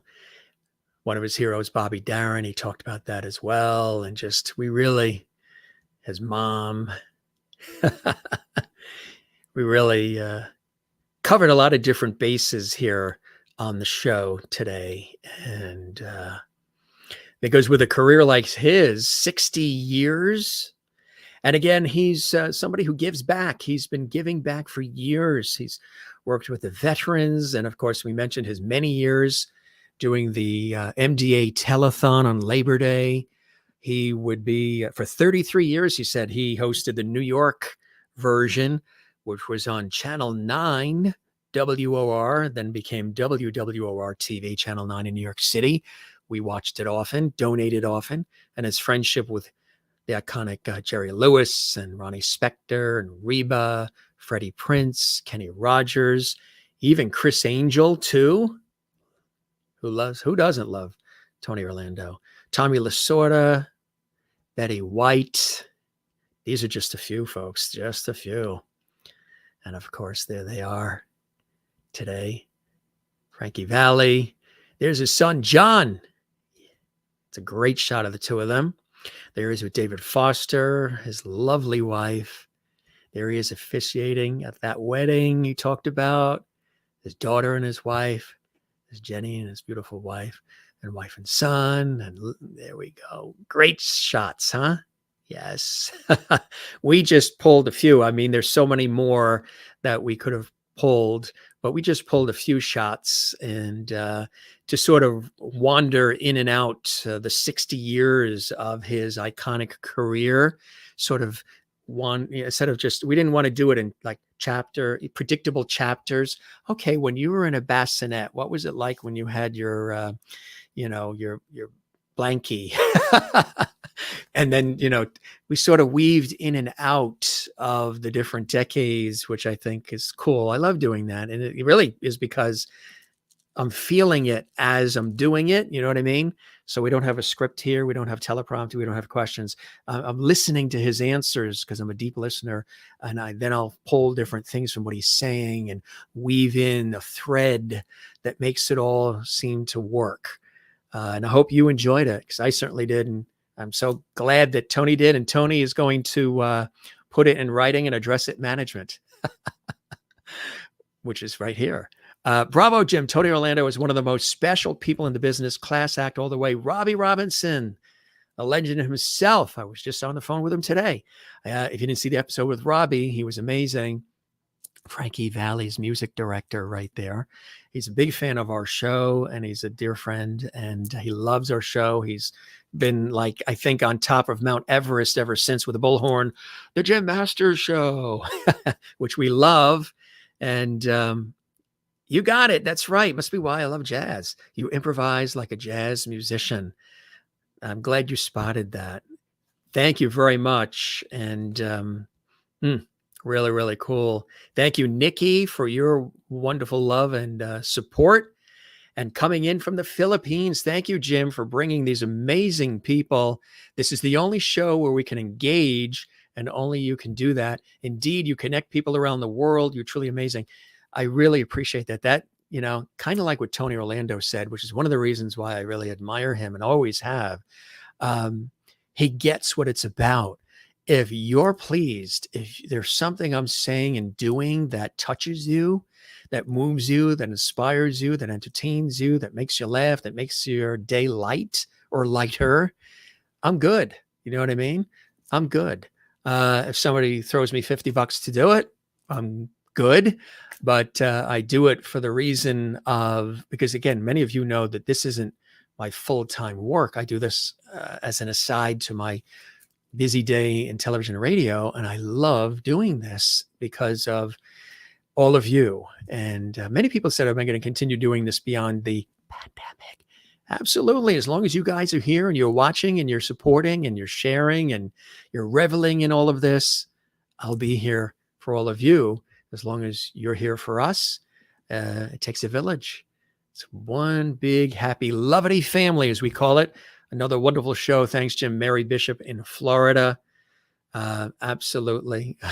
Jen's Mom 1985 says, I need to change my name, LOL, from Jen's Mom 1985. That is funny. Let's take a look at a few more while we're here. I think there are a number of you that did some super chats as well, which we really appreciate. Thank you, Jim. I so enjoyed tonight's show with Tony Orlando. Me too. Absolutely. You guys are really, really fantastic. Linda Odell in Florida says, wow, nice shirt, Jim, looking handsome as always. How do we print? Can we print that out? Is there a way to, can we somehow print that? Thank you very much. Mona says, thanks, Jim and Tony. Our pleasure. Epic. I like that. Bluesy Funk Man. What a cool name that is, huh? Bluesy Funk Man. Epic. We got an epic from Bluesy Funk Man. I mean, that's the pinnacle as well. Let's take a look at some more here. Again, I'm a very interactive host. So thank you, Jim. Thank you, Tony. I'm a big fan of both of you. Great interview and memories. I've been a fan of Tony's since 1970. That's spectacular. And you still are, and that's spectacular. He's got fans that have stuck with him. I'm a fan. I also respect him as a person. He's a brilliant entertainer, and one of my favorites. You know, I have my list of people that are favorites, just as far as people, and you know, he's touched the television world, which I love being in television. He's touched the music world. I love music. He's touched comedy. I mean, he was even in the movies. He was in A Star Is Born, Barbra Streisand. We didn't even touch on that. We had so much we talked about, but he was actually in, you know, films as well. You definitely enjoyed this there in the Philippines. I know. Wow. Right. Yeah, that's right. He was in the movies as well. Nikki says, bless you guys both, Jim and Tony. Our pleasure. Tony, thanks you as well. I know. And thank you, Jim and Tony. This has been wonderful. Thank you very, very much. Steve Bird says, very good program night. Thanks, Jim and Tony. You are very welcome, Steve, for joining us as well. And Bluesy Funk Man says, this has been nothing short of amazing. Thank you very much. I appreciate that, Bluesy Funk Man. That makes it all worthwhile for us as well. Christopher Joseph is here. Great show tonight. Christopher watching in Ohio, USA. Great show tonight. Good night, all. Thank you very much, Christopher. Really, really cool to see you here as well. Great memories. You are right. Jane watching in Sweden. Thanks, Tony, for being here. Thanks, Jim. Our pleasure. Our pleasure. Now, Linda's talking to Maureen, and Kathleen says, you are so right. Great show. Love those super chats. Yes. Matter of fact, you can say what we have here on the show are super chats. And Ginny Ramirez here. Good to see you, and welcome to the Jim Masters Show Live. Ginny Ramirez, we hope you'll join us daily. Wonderful show. Thank you very much. We really appreciate that. Jim, love it. Thank you very much. Wonderful conversation. Thank you, Tony and Jim. Robbie says, preach it. Absolutely. Cool stuff. And also, talent extraordinaire, one of the greatest, top of the rung, but with the biggest heart of anybody. Robbie with his fabulous words, I tell you. What an amazing conversation this was. Thank you, Tony. It was an honor to have you here. Kathleen Walker, one of our regular faithful, lovely viewers in New York City. Bluesy Funk Man. Tony, thank you. So flippin', inspiring. Perfect. I'm glad you were inspired, entertained, you laughed, and even probably learned a few things too. Did you know that he was a record company executive at 23 years old? Vice president at 23? That's pretty cool. Like I say, we weaved sort of the story in and out. So it wasn't just a predictable documentary. It was a conversation. I say we don't do interviews here. We do conversations. And really, I'm just basking in the glow of having the opportunity to chat with him. Actually, the opportunity to chat with all the guests who take the time to stop by the Jim Masters Show Live. You know, a lot of the guests, and I know working in the field I'm in, they're very busy. They have a lot going on. They don't necessarily all have 9 to 5 situations. They're pulled here, they're pulled there. They have to do this, they have to do that. They got to, and then try to eat, sleep, and be merry in between. So all these guests, all these epic people of all walks of life, all levels of celebrity or no celebrity at all, have come through here. And I really appreciate every single person, every single guest that says, I want to go on the Jim Masters Show. I want to spend some time with Jim and the lovely viewers. I want to have a good time. And we're just going to kick back and relax, and we're just going to enjoy. And we don't put a clock. If you're new on the show, we don't put a clock on it. If a guest only has 20 minutes with us, half hour, 45 minutes, an hour, that's what we do. But sometimes we get into such wonderful conversations, we just let it roll. As long as the guest is here and you guys are enjoying it, we let it roll. But again, if a guest has to come and go quick, we do that. We're not always longer shows, although some of them go longer because everybody has such a good time. And we leave, refreshed. And hopefully you do as well. As you say, Jim, this show has been epic and Tony is really terrific. Nikki, I agree. Linda says, that was so precious, Tony, that you said that about your family. Yes, his family is very precious to him. What a beautiful family as well.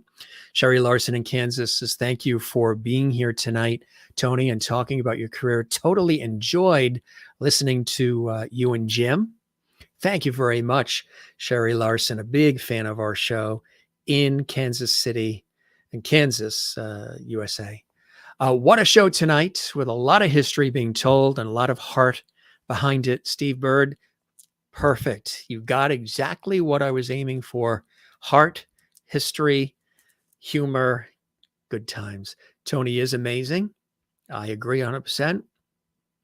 His mom is beautiful. Beautiful things he said about his family and about his mom, huh?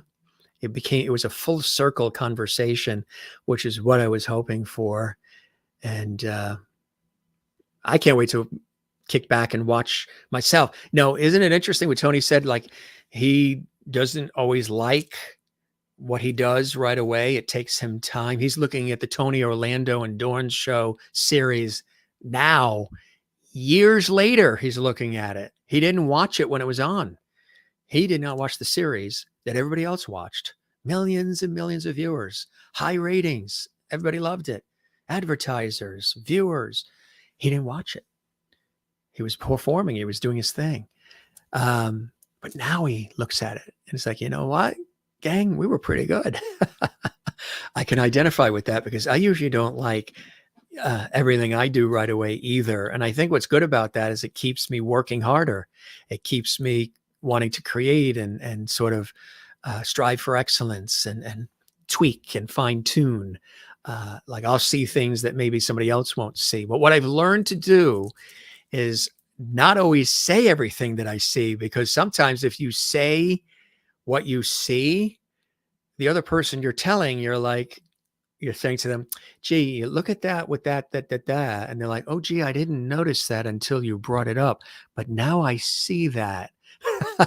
Now I've learned to say, I'll think it, but I don't always have to say what I see that I'm questioning.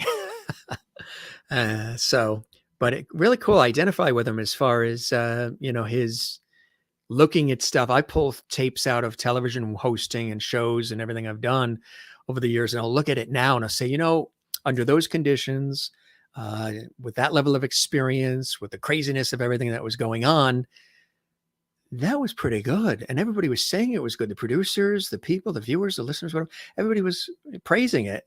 But I didn't see it at the time because I'm reviewing it and processing it, and I'm still emotionally connected to it. Like even with this series, I usually don't like these episodes the minute I do them, which may seem surprising because I'm doing them. So to me, I have to, I'll look back at older episodes of this series, like a year, 2 years ago, and I'm like, wow, I forgot about that. That was funny. Or we had a good time. And it takes time to detach from the emotional investment, which Tony said is what he's about too, which I identify with him on that. Thanks, Tony, Jim, Tony, and Loveities. I have to say goodnight. Wonderful evening. Joan Sando in the house. It was so nice to have you here. Joan, a shout out. Well, you have a shout out for me, and Tony will see this. Tony will watch this episode. He can see it now, where he is in his beautiful home there in Branson, Missouri with his loving family. And Haunted Man Productions says, I still walk around singing Tie a Yellow Ribbon in the house. Remember, for those of you who do remember, when the hostages back in 1979, 80, 81 were taken in Iran, and many people were tying yellow ribbons around the trees. If you don't know anything about that, Google it or look back or go on YouTube or something. America tied yellow ribbons around trees to welcome the hostages home. And that song was played. Now, of course, that song came out years before, but that song became an anthem. Tie a yellow ribbon around the old oak tree. That became an anthem at the time when the Iranian hostages, the Americans that were over there, that came back home, and they were coming in the buses and everything, and the country was reveling in that. There were ribbons everywhere. People were wearing yellow ribbons. They were tied on the trees everywhere to welcome them home. And that song was being played again everywhere. So, you can hear those songs in your head, can't you? But there's so many other songs. I know Candida, Knock 3 Times, He Don't Love You. All these songs you can hear in your head, but there's so many more songs too. You should check out Tony's library of music. It's extensive and it's extraordinary. You're such an amazing entertainer, let alone wonderful man, Ginny. Yes. You were loving the conversation there in the Philippines. Tonight's broadcast, the best so far. Thank you very much. I appreciate that. Christopher, the music man there in Ohio. Amen from Bluesy Funk Man. Thank you. Robbie says, Tony. Really, really cool. You guys are great. Some more comments coming in here, and then we'll get ready to wrap up. Thank you, Crystal, watching in the house. We got an amen. We got lots of amens from Bluesy's Funk Man. Sherry said we were unforgettable. Thank you very much. Appreciate that. We should have played on Nat King Cole's Unforgettable. Let's see. We got some more coming in here. We'll get ready to wrap. You got to give Tony Orlando credit for bringing personality back to radio. Thank you very much for noticing that, Steve. It was my pleasure, because Tony is always, like I like to do, Tony is always lifting everybody else up, and he's always making everybody else feel good, and he's always making everybody else's day better through everything that he does, not just the music, but just who he is. And I wanted to make sure that I was able to he's very humble, but I wanted to make sure I was able to weave in a little bit of that, so he really got the feeling of how, we feel about him, and you guys feel about him, that he's made and continues to make a lasting difference in the lives of so many. Ginny says, Tony, you've had such a wonderful life, and he continues to. You liked all the pictures. Just reviewing some of these, because I know a lot of these, we had a lot of messages coming in. If you are new to the show, welcome. This show you can see again in the archives. That's right. This show will be archived right here on our YouTube channel, Jim Masters TV, with all the other episodes and all the other guests from then, from today, and from tomorrow. They're all right here on our YouTube channel. If you enjoyed this episode, we would love it. We'll put you to work just a little bit here. Subscribe to the YouTube channel. Let everybody know about the Jim Masters Show live series. We would love that. What we're doing is very different. We don't just call this an interview show. None of this is like edited. It's all put together live. Give it a like on our YouTube channel. You'll see a big like, thumbs up sign on our YouTube channel. Give it a like. We would really, really appreciate that. And leave a comment. If you enjoyed this episode, leave a comment for us as well on our YouTube channel. Let us know how much you enjoyed this episode, all the shows that we do, and everything else. We would really, really love that. A few more comments, and then we will head for the hills. I have some strawberry cheesecake waiting for me. Yes, I have strawberry cheesecake waiting for me. So maybe I should talk really fast. Nice stuff coming up here. And yes, we talked about some other iconic performers as well. You loved seeing him at Mohegan Sun in Connecticut. Yes, he's epic. Always, if you ever get a chance to see him perform, make sure you get a ticket because you're going to have a good time, a really, really good time. Kathleen Walker was generous and she did a super chat. That's something you can do in the chat room. Super chat, super emoji, super stickers. That helps support the Jim Master Show Live Entertainment Lifestyle Variety Talk Show series. Thank you, Tony, for your wonderful music. And thank you for being here. You are wonderful. Thank you for all the wonderful entertainment. And she does it in that nice green color. Green is my favorite color. Kathleen Walker with the super chat. Thank you very much. We love that. Maureen as well. Maureen Wiedepol there in Arizona. We thank you as well for your kindness and generosity. Tony, you are not only one of the greatest entertainers of all time, but you are an incredible humanitarian. And yes, he is. The world is lucky to have you. Sometimes people don't mention what people mean to them or have meant to them until they're not around anymore. Thank you, Maureen, for that generosity and kindness with the super chat. You know what I mean? Like a lot of times you see all these tributes and special shows and events and everything that happen after, sometimes even with friends and family and colleagues. Sometimes they're celebrated when they're not here anymore. Isn't it great that we have an opportunity to, and you really should do this, and I try to do it as much as I can, let people know what you feel about them. If they've meant something to you, whether you've known them personally, whether they're in your own family or they're your friends, dearest loved ones, or they're just somebody who, is doing something that they do, that they love doing, but it touches you.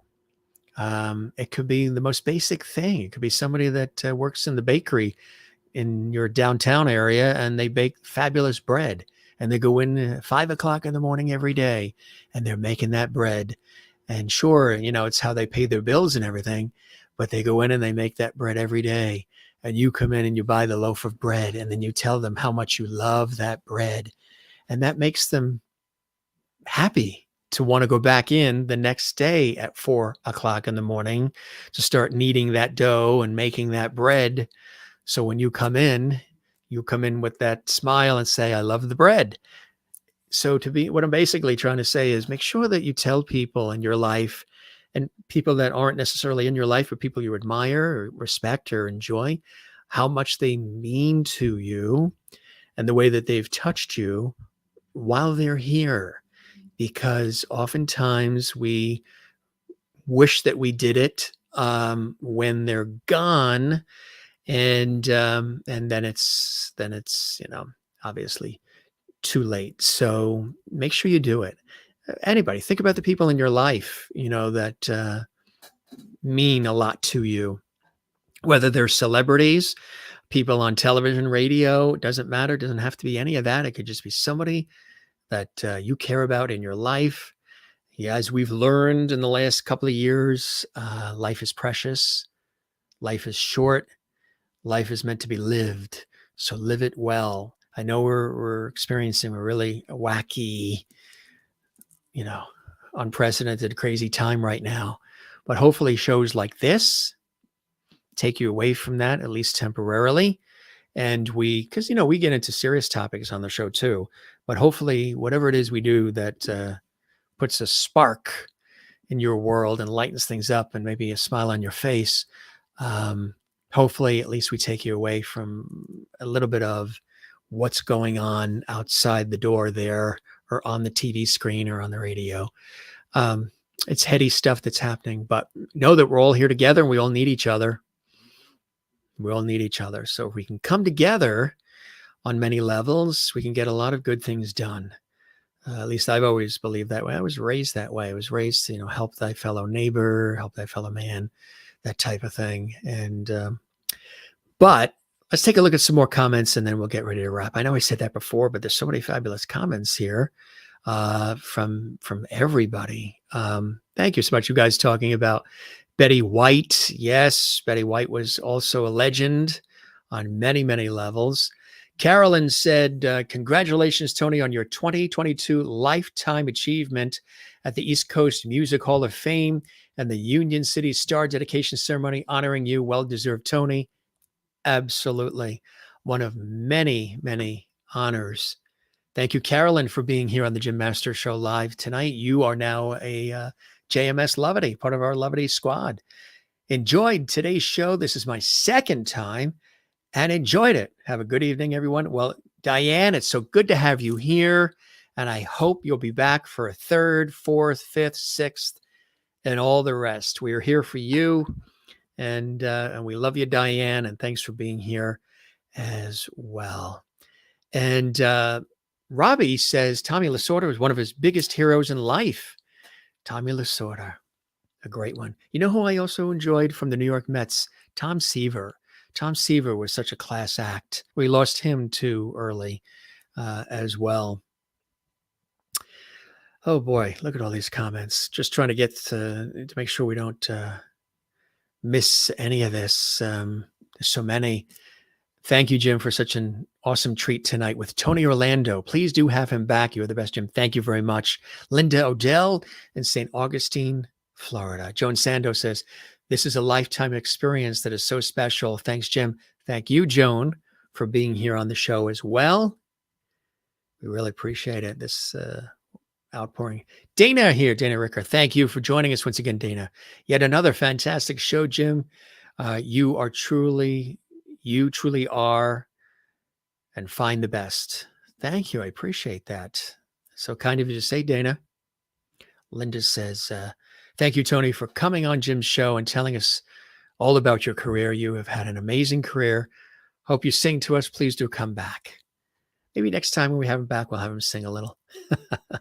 We didn't want to spring him on that. Plus, we wanted to really have a good, deep conversation and catch up with him with all the things that he's involved in. And again, I encourage you to check out his show on 77 WABC, New York. Great show tonight, Jim. Pleasure to meet you, Tony and all. Marcia, of course, one of our regular lovities. Bluesy Funk Man says, this is an incredible experience right here. Thank you very much. Did you come in forward or did you do like Tony? Did you back in? Sometimes it's good to just back into a situation. I love that analogy, the way he's talking about that. Yes, he spent all those years with the MDA telethons. Lots of Tony, yes, the telethon. Kathleen in New York City says, thank you, Tony, for all your work on the telethons with Jerry Lewis. Yep. Those of you in the New York tri-state area remember him on Channel 9. What a wonderful career. Absolutely. Nothing was better than watching all day long the MDA telethon. Tony did it with Jerry for 33 years. Terry Ann, good to see you, Terry Ann. She's here. Wow, thank you, Tony, for all your wonderful stories. Thank you for being here. Wow, from Bluesy Funk Man. Austin Fields in the house, another wonderful show. Please subscribe for great content. Thank you very much, Austin Field. I appreciate that wonderful support there and those kind words. Wow, grew up on all these songs. Tony, you have a beautiful family. OMG. This is the little chat we like to do after. Hello to everyone. Good to see you here. Nan Milligan in the house. Thank you for sharing yourself with us, Tony. Absolutely.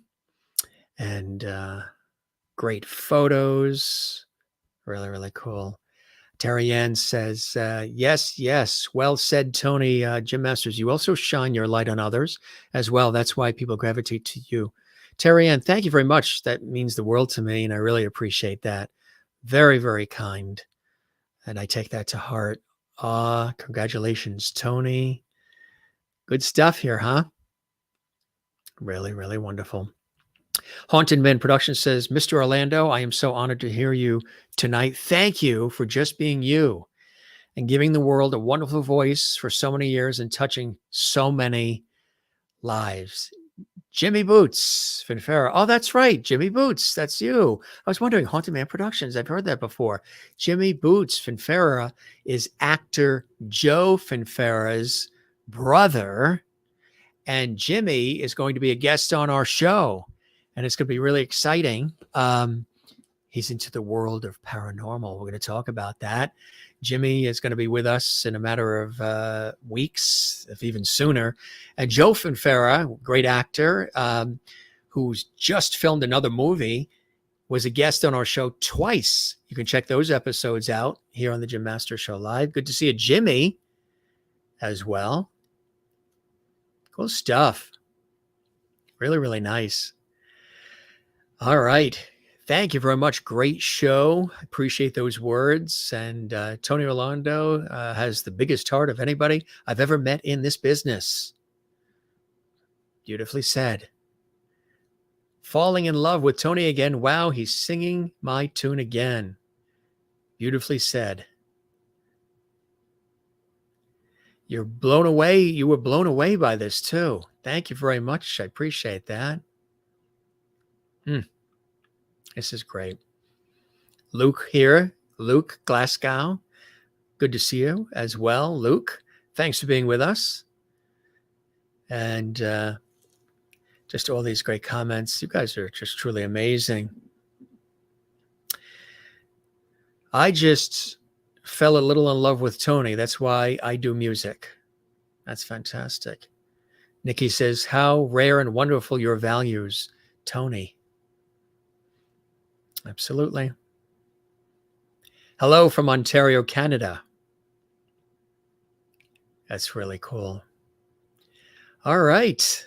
Many more here. Hopefully we don't miss any, but thanks, Jim, for the gift of meeting your guests and meeting our favorite stars on a personal level. This would not happen without your vision. Thank you. Thank you, Joan Sando. We love you being here all the time. And yeah, I think he answered that one, Ginny. He is still in contact with Telma and Joyce. Yeah.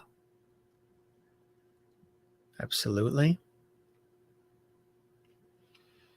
Tony, you are so genuine. Great photos. Really beautiful stuff. Really great. Thanks, gang, for all these great comments. There's lots of them here, as there usually are with our series, and we love it. That's why I like all the interactivity, wonderful photos, and so much more. We're so fortunate to be here listening to what Tony shares. Jim, you're extraordinary. Thank you. Boy, thank you very much. I don't think I'm going to sleep tonight. Beyond the sea. Great to be here. Hello, all. You guys are great. Crystal says, congratulations, Tony, on 60 amazing years. It's actually 61 now, which is amazing. In show business, may you have many, many more. Here to that. Raise a glass to that, gang, huh? Even George Burns popped in to wish him well. Let's see. Joan says, from your mouth to God's ears, Jim is so talented. Joan, thank you very much. I appreciate that. You're very kind. All of you are very touching. Hi, Tony. I got to meet you the first summer your theater opened in Branson. That's right. It's got the theater in Branson. That's so nice you got to do that. Terry Ann says, welcome, Tony Orlando. I'm excited and honored to meet you. Love your music, Tony. Yeah, it's cool, huh? Some of you are getting to see your names in lights tonight. If I had a banner right now, it would read, welcome, Tony. Good idea. I love that. Welcome him. I told him all about the levity. I said that, was it 2 years ago? I was saying the show has a lot of light, love, and levity. And I said it too fast, and I said the word levity. I know sometimes it sounds, for those who watch our show regularly, it sounds like I repeat that. It's because we have so many new people discovering our show. I repeat it a little bit just because they ask, what is this levity thing I keep hearing about? And it's because I said the show has light, love, and levity. And when I said that, I said it too fast, and I said levity. Levity and love equals levity. And that's where that comes from. And it's the viewers that said, this is Levity Hall. I'm Mr. Levity. they're part of the JMS Lovity Squad, and we ran with it from there. And it's almost 2 years we've been saying that. And Joan welcomed Tony to Lovity Hall, which is cool. Nikki, welcome. Toby in the house too. Clive Davis, legendary. Toby here from California. Love it. Love everybody here. All of you. All of you. All of you. Gary here as well. Super nice guy. Yes, you got it, Toby. Absolutely. I think you got a chance to learn a little bit more about this not only iconic guy, but also one of the good guys, around. You know what I mean? One of the good guys in our business. And legend, yes. Talented, yes. But one of the good guys. And he's always been. And that's, I think, why so many of you also resonate with it and continue to today. Some of you commenting that you've been following him since the 60s and 70s, which is absolutely beautiful and really, really nice. So good stuff. Thanks for all of the terrific conversation and all the great comments. And there's so many more. If we missed any, hopefully, feel free to comment as we go along on upcoming episodes. We'll be back tomorrow. John Davidson is here tomorrow, and many, many more guests. We actually have a waiting list of guests.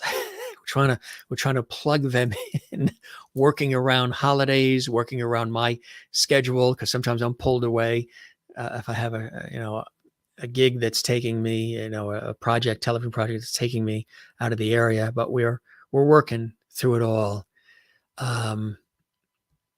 Thank you very much. I appreciate that. We aren't only entertained from this show, we also learn a lot. I appreciate that. I'm glad to hear that. Sherry says, have a fantastic Wednesday, sending hugs and love, prayers for those needing them. Absolutely. Pam is here. Pam said she never missed the telethon. I know. I missed the telethon. I didn't miss it. I miss it now. It was a Labor Day extravaganza for such a beautiful reason.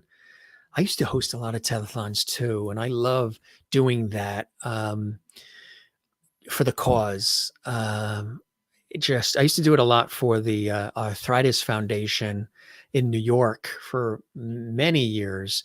When they had their big national telethon, and I would be in New York, and I would do the New York version. And I loved it because it was helping the Arthritis Foundation. And also it was exciting because if you're in television, the lights, the cameras, the production and the craziness of it. Okay, we're going to go live. 3, 2, 1, 2, 2. There was just the adrenaline of it all really gets you kicked up.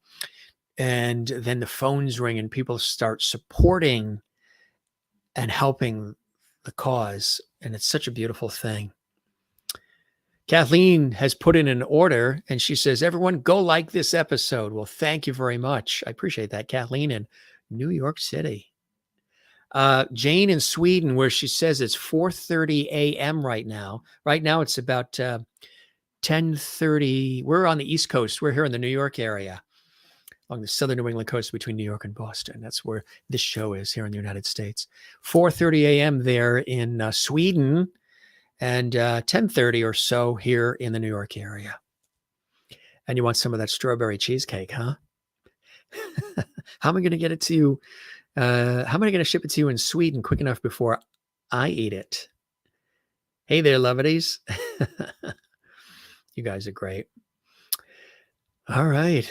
We have a tough time saying goodbye. That's why we don't say goodbye. Remember, we never say goodbye here. We say see you later. That being said, Jim, you're one of the kindest, most sincere persons I've ever met. Your love for humanity touches my heart. Maureen, that's such a beautiful thing, especially coming from you, somebody who's been a dedicated nurse on the front lines for so many years, who has a caring soul and a caring heart as well. I really appreciate those words. Maureen Wiedepol there, one of our faithful lovities in Arizona, USA. Beautiful words there. All right, gang. Nikki says her keyboard is jamming up a little. So we'll just sound out a blanket good night to everyone. See you all real soon. You guys are funny. Thank you very much, Crystal, and everybody watching. All right, we are going to put a lid on it. And we'll be back tomorrow. So I should save some of the words for tomorrow, right? And you guys are great. Once again, we thank the incomparable Tony Orlando. We'll have him back. Now, of course, next time we don't have to have him here for 2 hours. You know, if he's only available for 20 minutes, he can pop on for 20 minutes, 10 minutes, 30 minutes, however long he wants. It was just so nice to have an opportunity to really chat with him and talk about his career, his passions, the beginnings, some really beautiful stories. I knew he had some epic stories to share on many different levels about a lot of different things, about how he got started, the inspirations in his life. And I think we touched upon, you know, a great deal of them. Probably not everything, because you can't do that all in a certain amount of time. But I think we really covered a lot of ground with more of the Tony Orlando story to come, which is really cool. So we thank him for joining us here on the show from his home in Branson, Missouri. Again, if you missed this episode, want to see it again, you can see it again right here on our YouTube channel, Jim Masters TV.